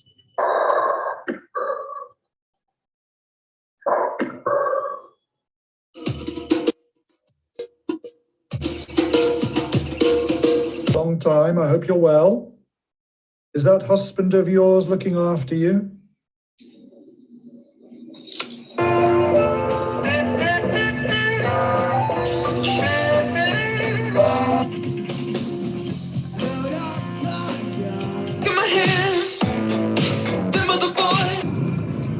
Fear not till Burnham Wood do come to Dunsinane.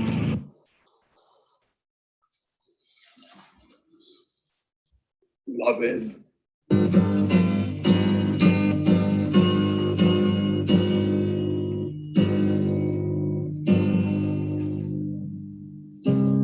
É doce morrer no mar.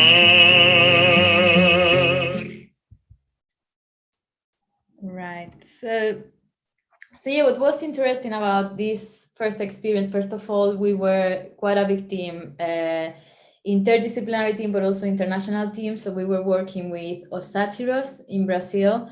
So we had quite a lot of work on the idea of how to actually show the spaces to the audiences, but also how to bring audiences into the space. So we had some interactive elements through a tarot reading where the audience could ask questions to the main performer, but also, you know, the use of backgrounds, which I think we've all been using, the use as well of cameras like a Snapchat, almost like a costume, also sharing objects. But I think what we focused quite a lot on as well was in the introduction of edited images that were also part of the show, like, you know, the recording of a forest, the forest where Macbeth is, etc. So there was a mixture of live performance, but also of pre-recorded material. So this was, as I said, you know, kind of a starting point of this research or this investigation. And that led me to ask the questions that I'm having here. So first of all, you know, how do we transition from a 3D space into a 2D space, which is the screen? However, I put the question mark next to the 2D because at the end of the day, we are communicating through a flat element, which is the screen.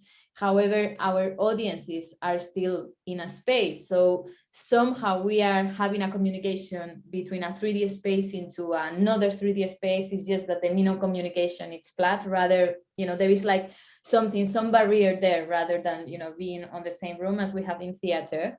And then the other thing is that how can we still recreate a spatial experience without being physically in a space?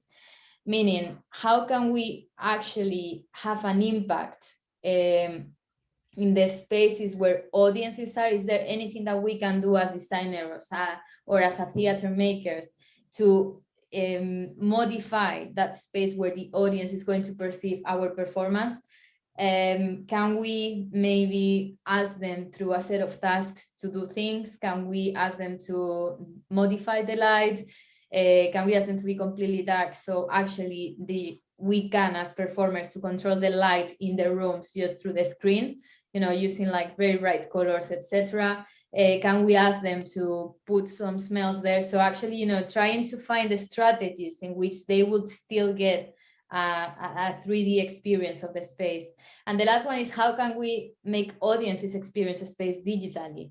For example, can we, you know, that is not about having an impact on their spaces, but about how do we communicate the space where we are to them? Can we do something with the sound so they can feel things in different way? Can we make a recording, ask them to wear headphones, so actually the sound travels from one ear to the other? So it's all about thinking of the different senses and try to use that in our favor. Okay, we have the limitation of the screen, but there are lots of things that we can still do to provide an immersive spatial experience. So that was mainly the starting point. Last year I had the possibility and the opportunity, again, a little bit working against the situation that we had with the lockdown and teaching within the lockdown. But I was able to run a project with students from architecture, interior design, landscape, and jewelry to create a digital virtual installation of in which a jewelry maker will show their designs. So the questions that we gave to the students is that, first of all, how would you offer a digital experience of the jewels? How would you approach the project if it was an installation set up in a gallery space? So the idea is, okay, let's start from the point, from the idea that we are in a space and how we communicate the experience of that space, but digitally. So, it's not just saying, okay, we just have our digital tools and this is what we do, but trying really to translate those spatial resources or those special mechanisms that we have into a digital media. How can that installation be translated into a digital format? And what is the experience that you will be offering to the audiences? So we were working with storyboarding, video, animation, things that could be pre-recorded, collage, photo montage, also 3D modeling. So there was a little bit of mix of digital tools like AR, VR, and also more traditional ways of working, which could be taken and borrowed from also radio performance, etc. So this is a little bit of the statement that we had in the beginning, which is that the students will have to explore different ways in which jewelry could be displayed, breaking away from the traditional jewelry exhibition, using different media, etc. I would like to ask you, I forgot to mention you in the beginning, but if you have your phones with you, I'm going to just give you some QR codes that you can scan on the screen, and you would be able to see some of these examples, because I'm going to move now into show you the examples of the case studies that we did. So this was the first one. So the idea was to create an aquatic space for the pieces of jewelry of one of our jewelry makers, who was Wanshuli. So the students created this virtual environment. So if you can just take your phone, go on the camera and scan the QR code and explore a little bit that space. If anyone could confirm that it's working, that would be really helpful. It is working. Perfect. So I'm just gonna give you 1 minute just to explore a little bit the space.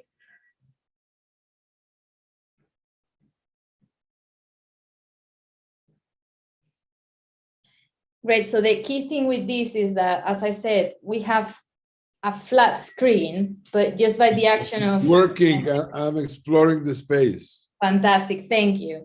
So just by the action of taking the picture and start moving through the space, we're already triggering a physical action in the audience. So it's not anymore about the passive action in which I'm sitting and watching on the screen, but actually I'm triggering something else. This was another of the examples of the work that we did with the students, which was the idea of playing with the scale of the jewelry piece. So the positives that the digital world has is that we can have an object and we can make our audiences go as small or as big.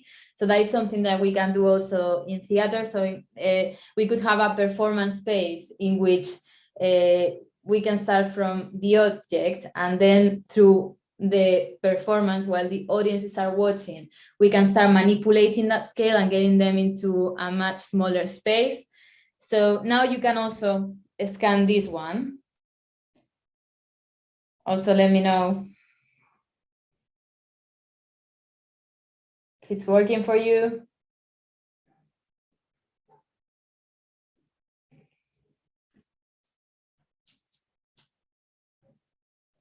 So what you can see there is actually a modeling of that jewelry piece. It's working for me. I'm trying now. Great. So again, you know, is this idea that actually we're taking the performers, the audience through a space that has a different scale from the one that we have started with. And, you know, I mentioned in the beginning that another thing that we can do in order to impact those real spaces in where our audiences are is to actually give them also instructions. So in this case, this is the last case study that I'm going to present. So the students started reflecting on this idea of actually what can I tell the audience to do. So basically they can experience the performance in the way I want them. So I can have a little bit of a control on their environments. So the first one was to have the screen ready, to have the phone with the QR reader, to install Snapchat. So, you know, they are already giving guidance on what type of software, apps that they can use, headphones. As I said, you know, this is this idea in which we can manipulate how the audience experienced the space. Candles, like smells, that's very powerful as well. So if we can get the audience to have some smells in their space, we can definitely enhance the experience and whatever they are feeling. And yeah, some guidance as well about the dark spaces where they want them to be. So this is sort of the instructions that we can give them, but there could be many more. Another thing that we were talking at some point was on the idea that actually can you send your audiences, you know, if you have a selected number of audiences, a pack before the performance. So actually you give them the objects that you want them to interact with as well. And also the idea of the storyboarding, I found this especially helpful because my work is generally more along the lines of installation, immersive spaces where audiences experience the space through a promenade. However, the same as it happens in film, when we have a screen, we're working on a more linear structure rather than rhizomatic. There are not many things happening at the same time, but we need to have a lot of control over the timeline. So using a storyboarding where you could control all those different things and all those different elements was really helpful as well. And that was something that that the students took on board also quite well. I'm not gonna play the full example because we don't have time, but I think this case study is quite powerful because most of the things that we try to do, I think that we are overloaded with images and there are lots of visual information. But I think what we can also work as a strategy in live digital theater is actually the lack of image and bringing other senses there. So I'm just gonna play it. I'm just gonna put 5 minutes of the video, but just for you to experience a little Project management is all for that. Wait. I think, give me just 1 second. I think I may have to open it again. Yeah. Right. Wait. There we go. So, I mean, if you have headphones, it would be fantastic, but if not, don't worry.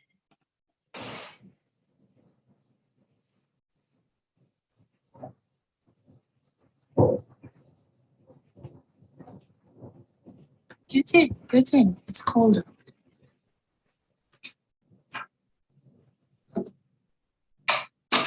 Hello there.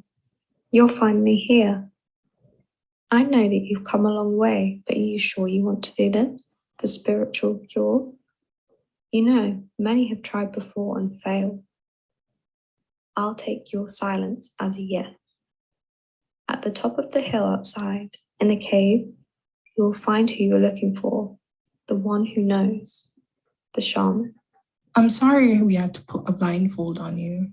We're very protective of this cave, and only a few of us know to get there. Just listen to my voice, and I'll let you know when to open your eyes.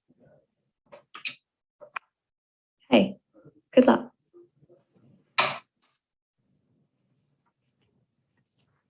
I'll be right behind you.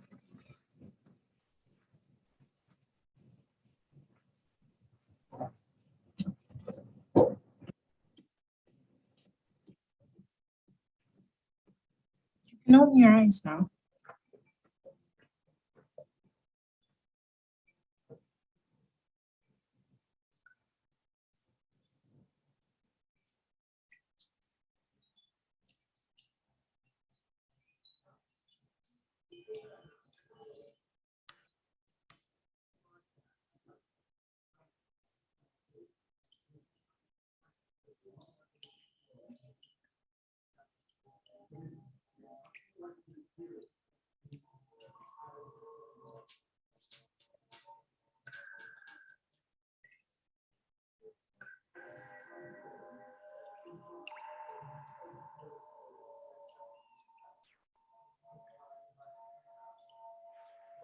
This is the last relic of my ancestors, the wind chime earring.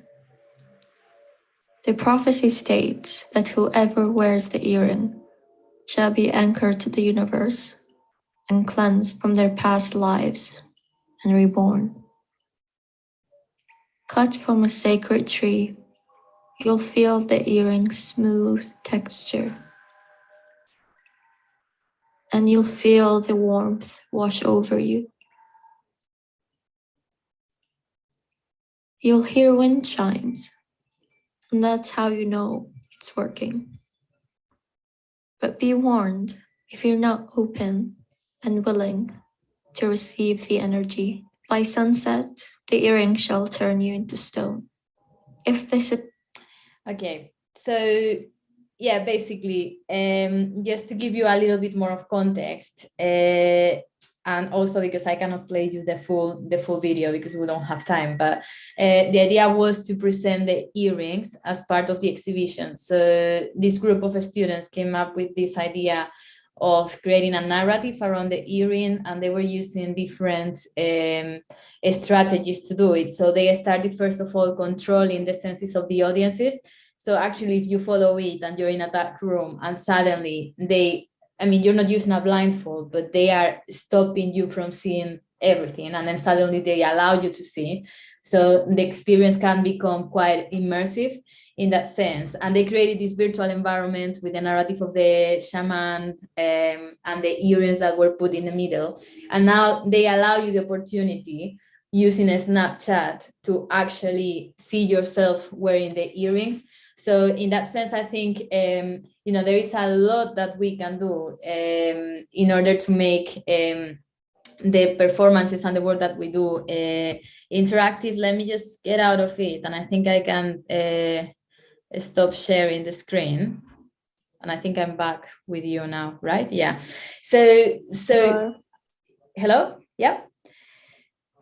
So I think in that sense, what I like about these three examples is that actually they show us different strategies to work around digital that doesn't necessarily have to do with or not just, but doesn't have to do with performing or having people on screens. It's about the lack of people as well. How do we do to actually create an immersive experience without having someone in front of us? Can we just create a black screen, lots of light? Actually, the whole idea is about researching how can we have an impact on the experiences of the audience and the spatial experience of the audience without being able to reach their space, and how can we actually manipulate it?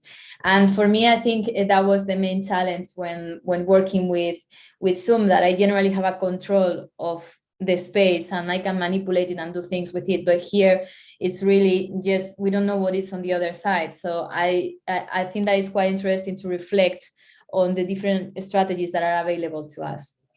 Thank you. That was my presentation. Thank you, Maria. It was really great and inspiring. And thank you for all these levels, also for technical explanations and poetical. It was great. And I would like to present another session of Anna Gnjatović. Anna Gnjatović is Belgrade-based composer, and she finished her Ph.D. studies in composition at the University of Arts in Belgrade, and currently pursuing a Ph.D. in transdisciplinary studies of arts and humanities. And as I note, Anna also teaches at Polymedia doctoral studies at the University of Arts in Belgrade. Anna, welcome, and you can begin with the session, your session. Thank you, Svetlana, for the introduction. I hope you can all hear me well. We can hear you. Yes. Okay, well, let's go to the challenge of screen sharing. This should work, right? It's working. Okay. Super. Okay, so my presentation is status of an art document in the context of an imaginary archive. It is both a topic of my scientific but also artistic research. I explore art in various ways.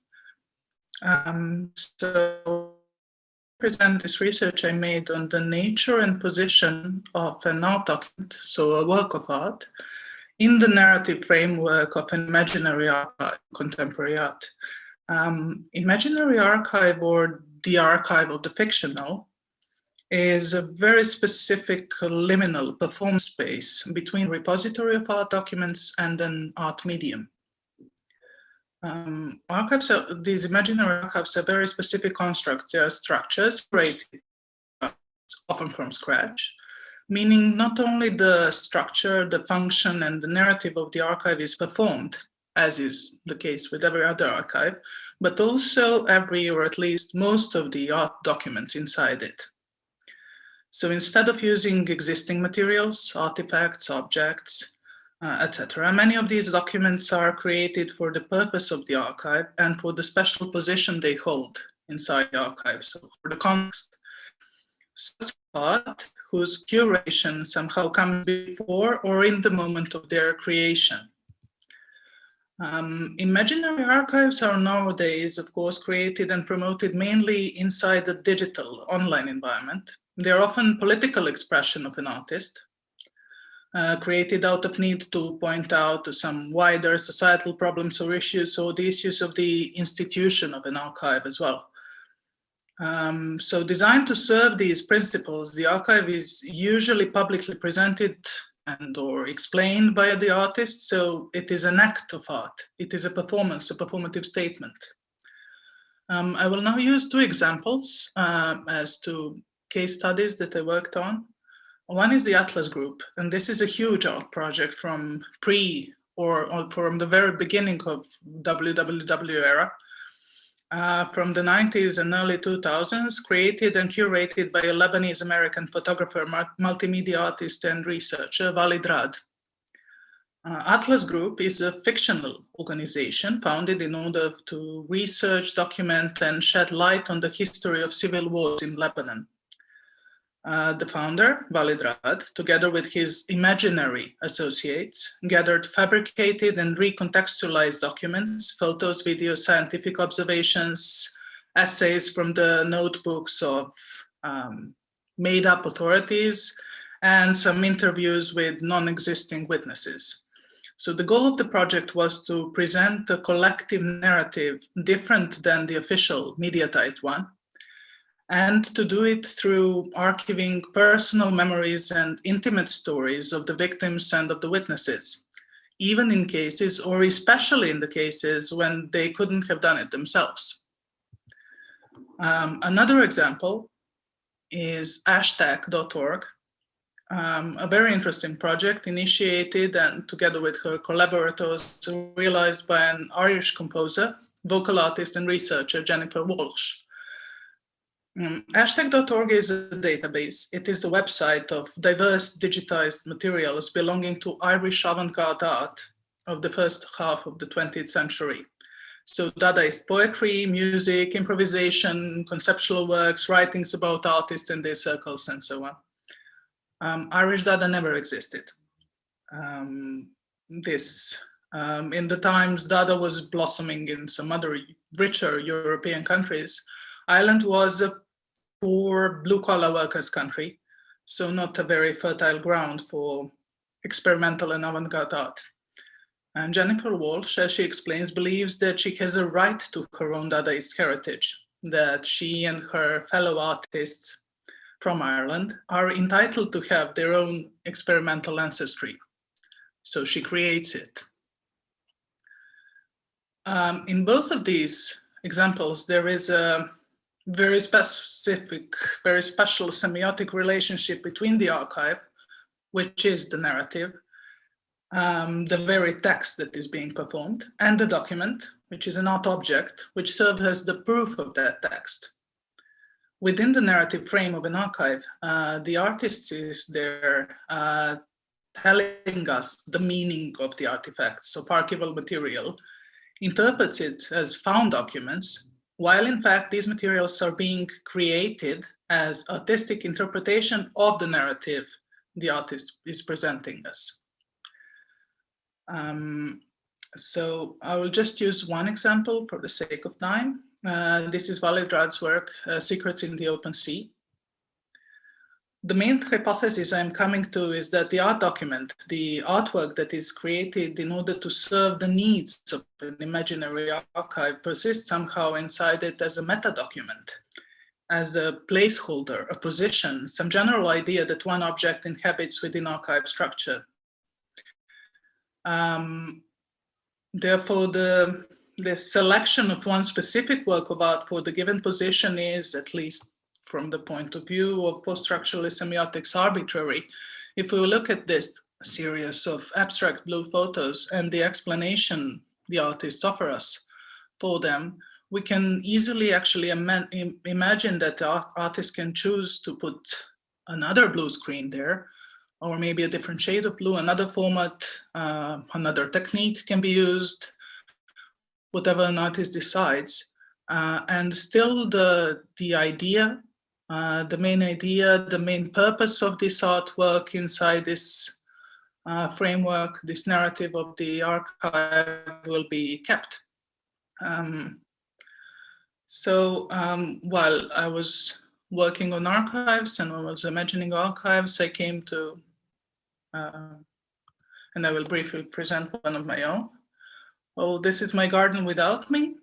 It is a project I conceptualized and curated in 2020.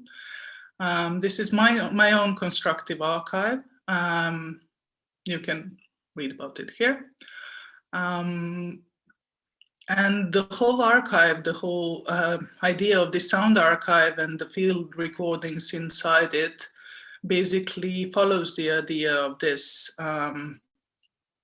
imaginary sound world that we are somehow,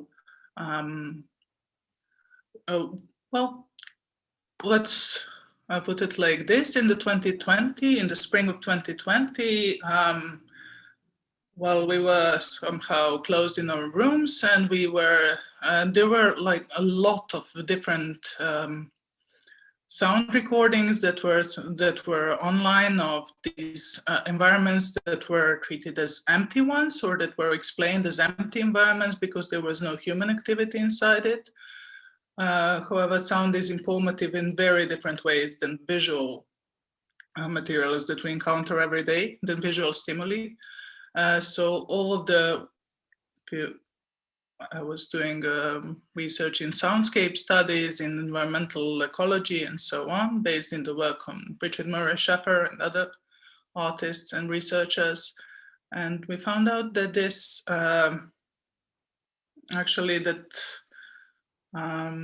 perception of these urban spaces that we perceived as empty, if we are, that we were experiencing is actually, it was practicing a new version of narcissism in a way, what the humankind was doing, because we were again the main actors of events, but this time by being absent. So except the noise level pollution dropped and the environment was still inviting in a very different way. So I tried to focus on sound of different species. I tried to construct this archive that is based in the sound of different species, of their Those that we can or we cannot hear, sometimes we are just not too sensitive enough to hear them. Sometimes we brought to their extinction, so we cannot hear them anymore. So there are all sorts of different sounds that I was imagining or experiencing in different ways. One part of this, My Garden Without Me, and you can read more about the archive on the very website. One part of it is treebarkrecipes.com, where I invited several different artists. There are 18 artworks there by 18 different artists that collaborated, where they had these sort of short texts, like this one on Bombardier Beetles. The short texts that are made up, partly, on the species and on the sound world they either produce or inhabit. So inspired by those texts, they were creating these before-afters in work. Well, you can read more about the project for the sake of time, because we're kind of late, and I myself am kind of late. I will not talk about it anymore. But I do invite you to explore tree bark recipes and sound worlds of these very tiny and very interesting creatures. And yes, and there are my thoughts in the About section. There are more thoughts about archives as well, and about acoustic ecology and sound world as we usually don't experience. That's it for me for today. And I'm very sorry in advance, because I will not be able to join you for the shared session, because I have a... Sorry. But yes. Thank you, Anna, for these soundscapes or just imaginary soundscapes. And I think we will go through the website and explore more about the topics you and archives you were talking here about. Wonderful presentation. And also very inspiring for, I think, in the context of today sessions. And it is nice how each session is connected with the other sessions. So our next presenter is Daria Medic, Ph.D. student of intermediate art, writing and performance at Colorado University Boulder, visiting lecturer at the Faculty of Media and Communication in Belgrade. Also, Daria, the stage is yours. Hello, everyone. I am trying to set up my digital persona.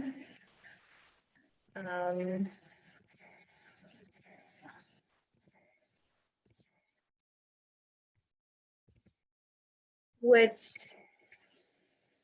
will not collaborate in this. We see some structure with snap camera. You can also leave that. And I can share my screen so that it becomes more of a guided meditation session. I don't know if people feel okay with that. It's okay. I can also rejoin, but for the sake of time, we can also be more completely digital. Let's see. Yeah. Well, first, I would like to thank you for having me here, and to do like an immediate disclaimer. First, being grateful to be in this space of just even acknowledging digital performance as a field and thinking with you and performing and re-embodying this space.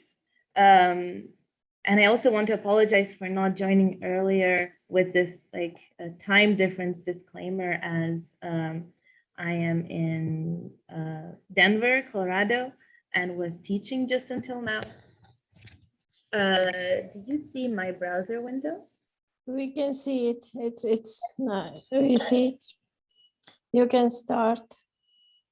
Yeah, also, I would like to invite you to open up this web space for yourself while I'm talking. And basically, just share a link in chat so we can open. Okay, we have.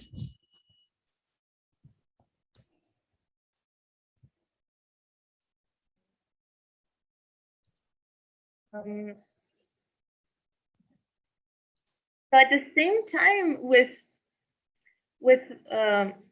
this fact of a time difference and spatial difference and difference of devices, I am an artist working in new media, and as such, I'm always fascinated by the affordances every specific interface offers and expands on, specifically in relation to the body, the lived body, the situated body.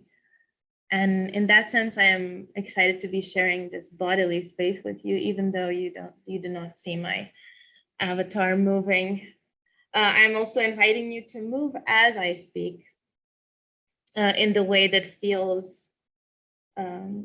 compelling for your own body. On the line of bodies, neuroscientists say that where attention goes, energy flows.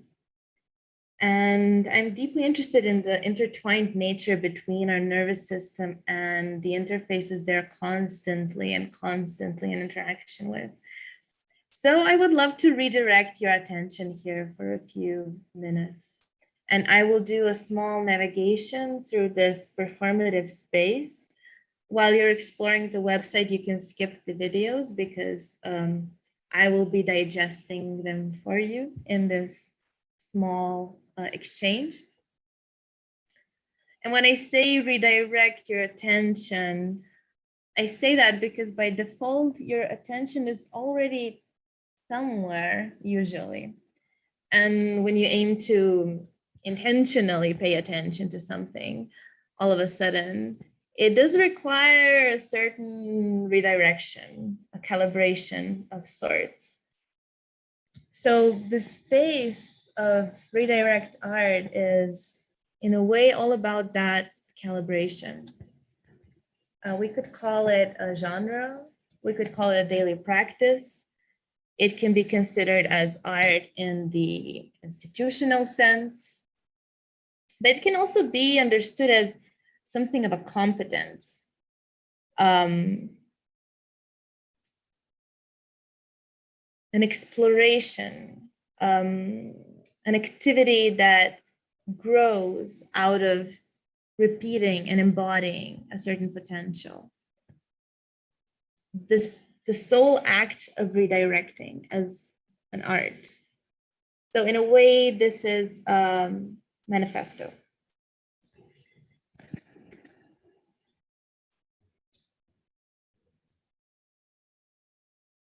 The act of redirecting in this space takes up both technical, executable, political, queer, and bodily redirection.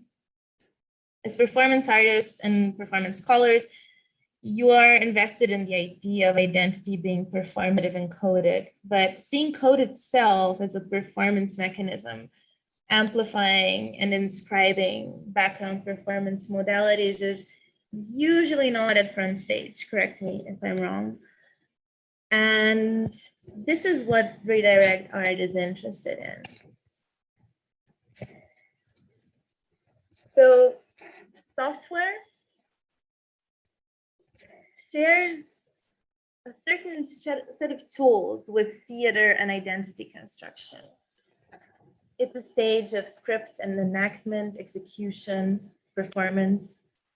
While this shared space provides something of an exciting conceptual ground to think through each of the spheres, they're also increasingly overlapping in our daily life. They become extended and intertwined with each other.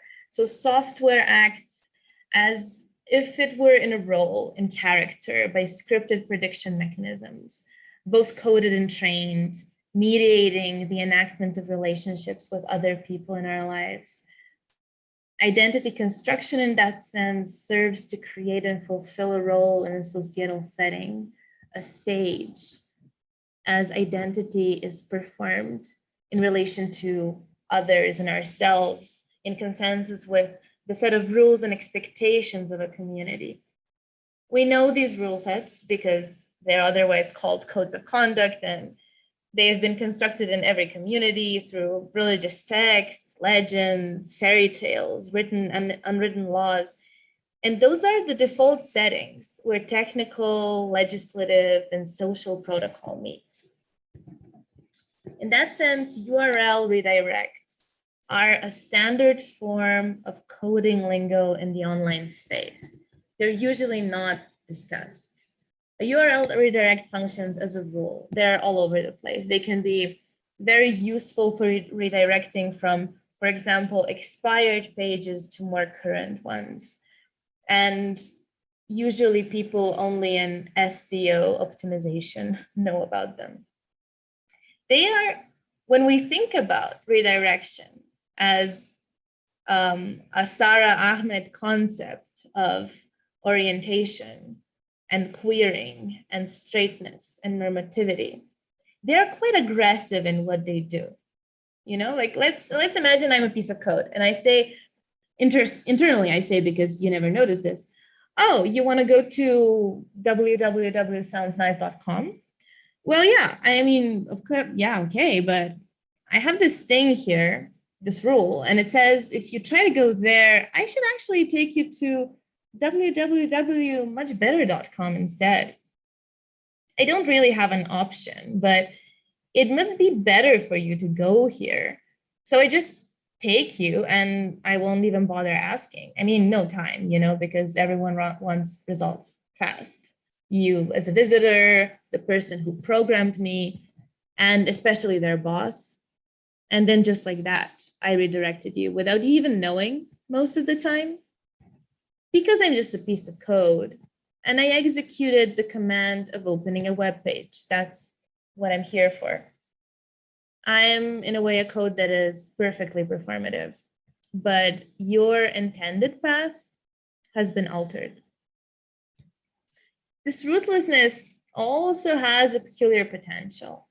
So imagine if you could use it to practice all that amazing stuff you read on smart-ass social media posts that you save and memorize in all ways, but come to kick you in the head the next time you see them because those sentences are not there when you need to act actually. All those toxic ideas about personality, success, identity, land, entitlement, what is love, you name it. And there's usually some toxic little narrative taking up space, like a guy man spreading in the subway. Wouldn't it be wonderful to have a trainer set to unlearn those and implement more potent flowers in your garden?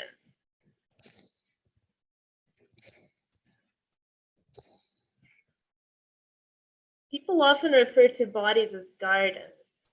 So that's why I'm staying with that metaphor. But in a way, that's also staying with the trouble, as Donna Haraway would say. I mean, staying with the trouble by redirecting our attention.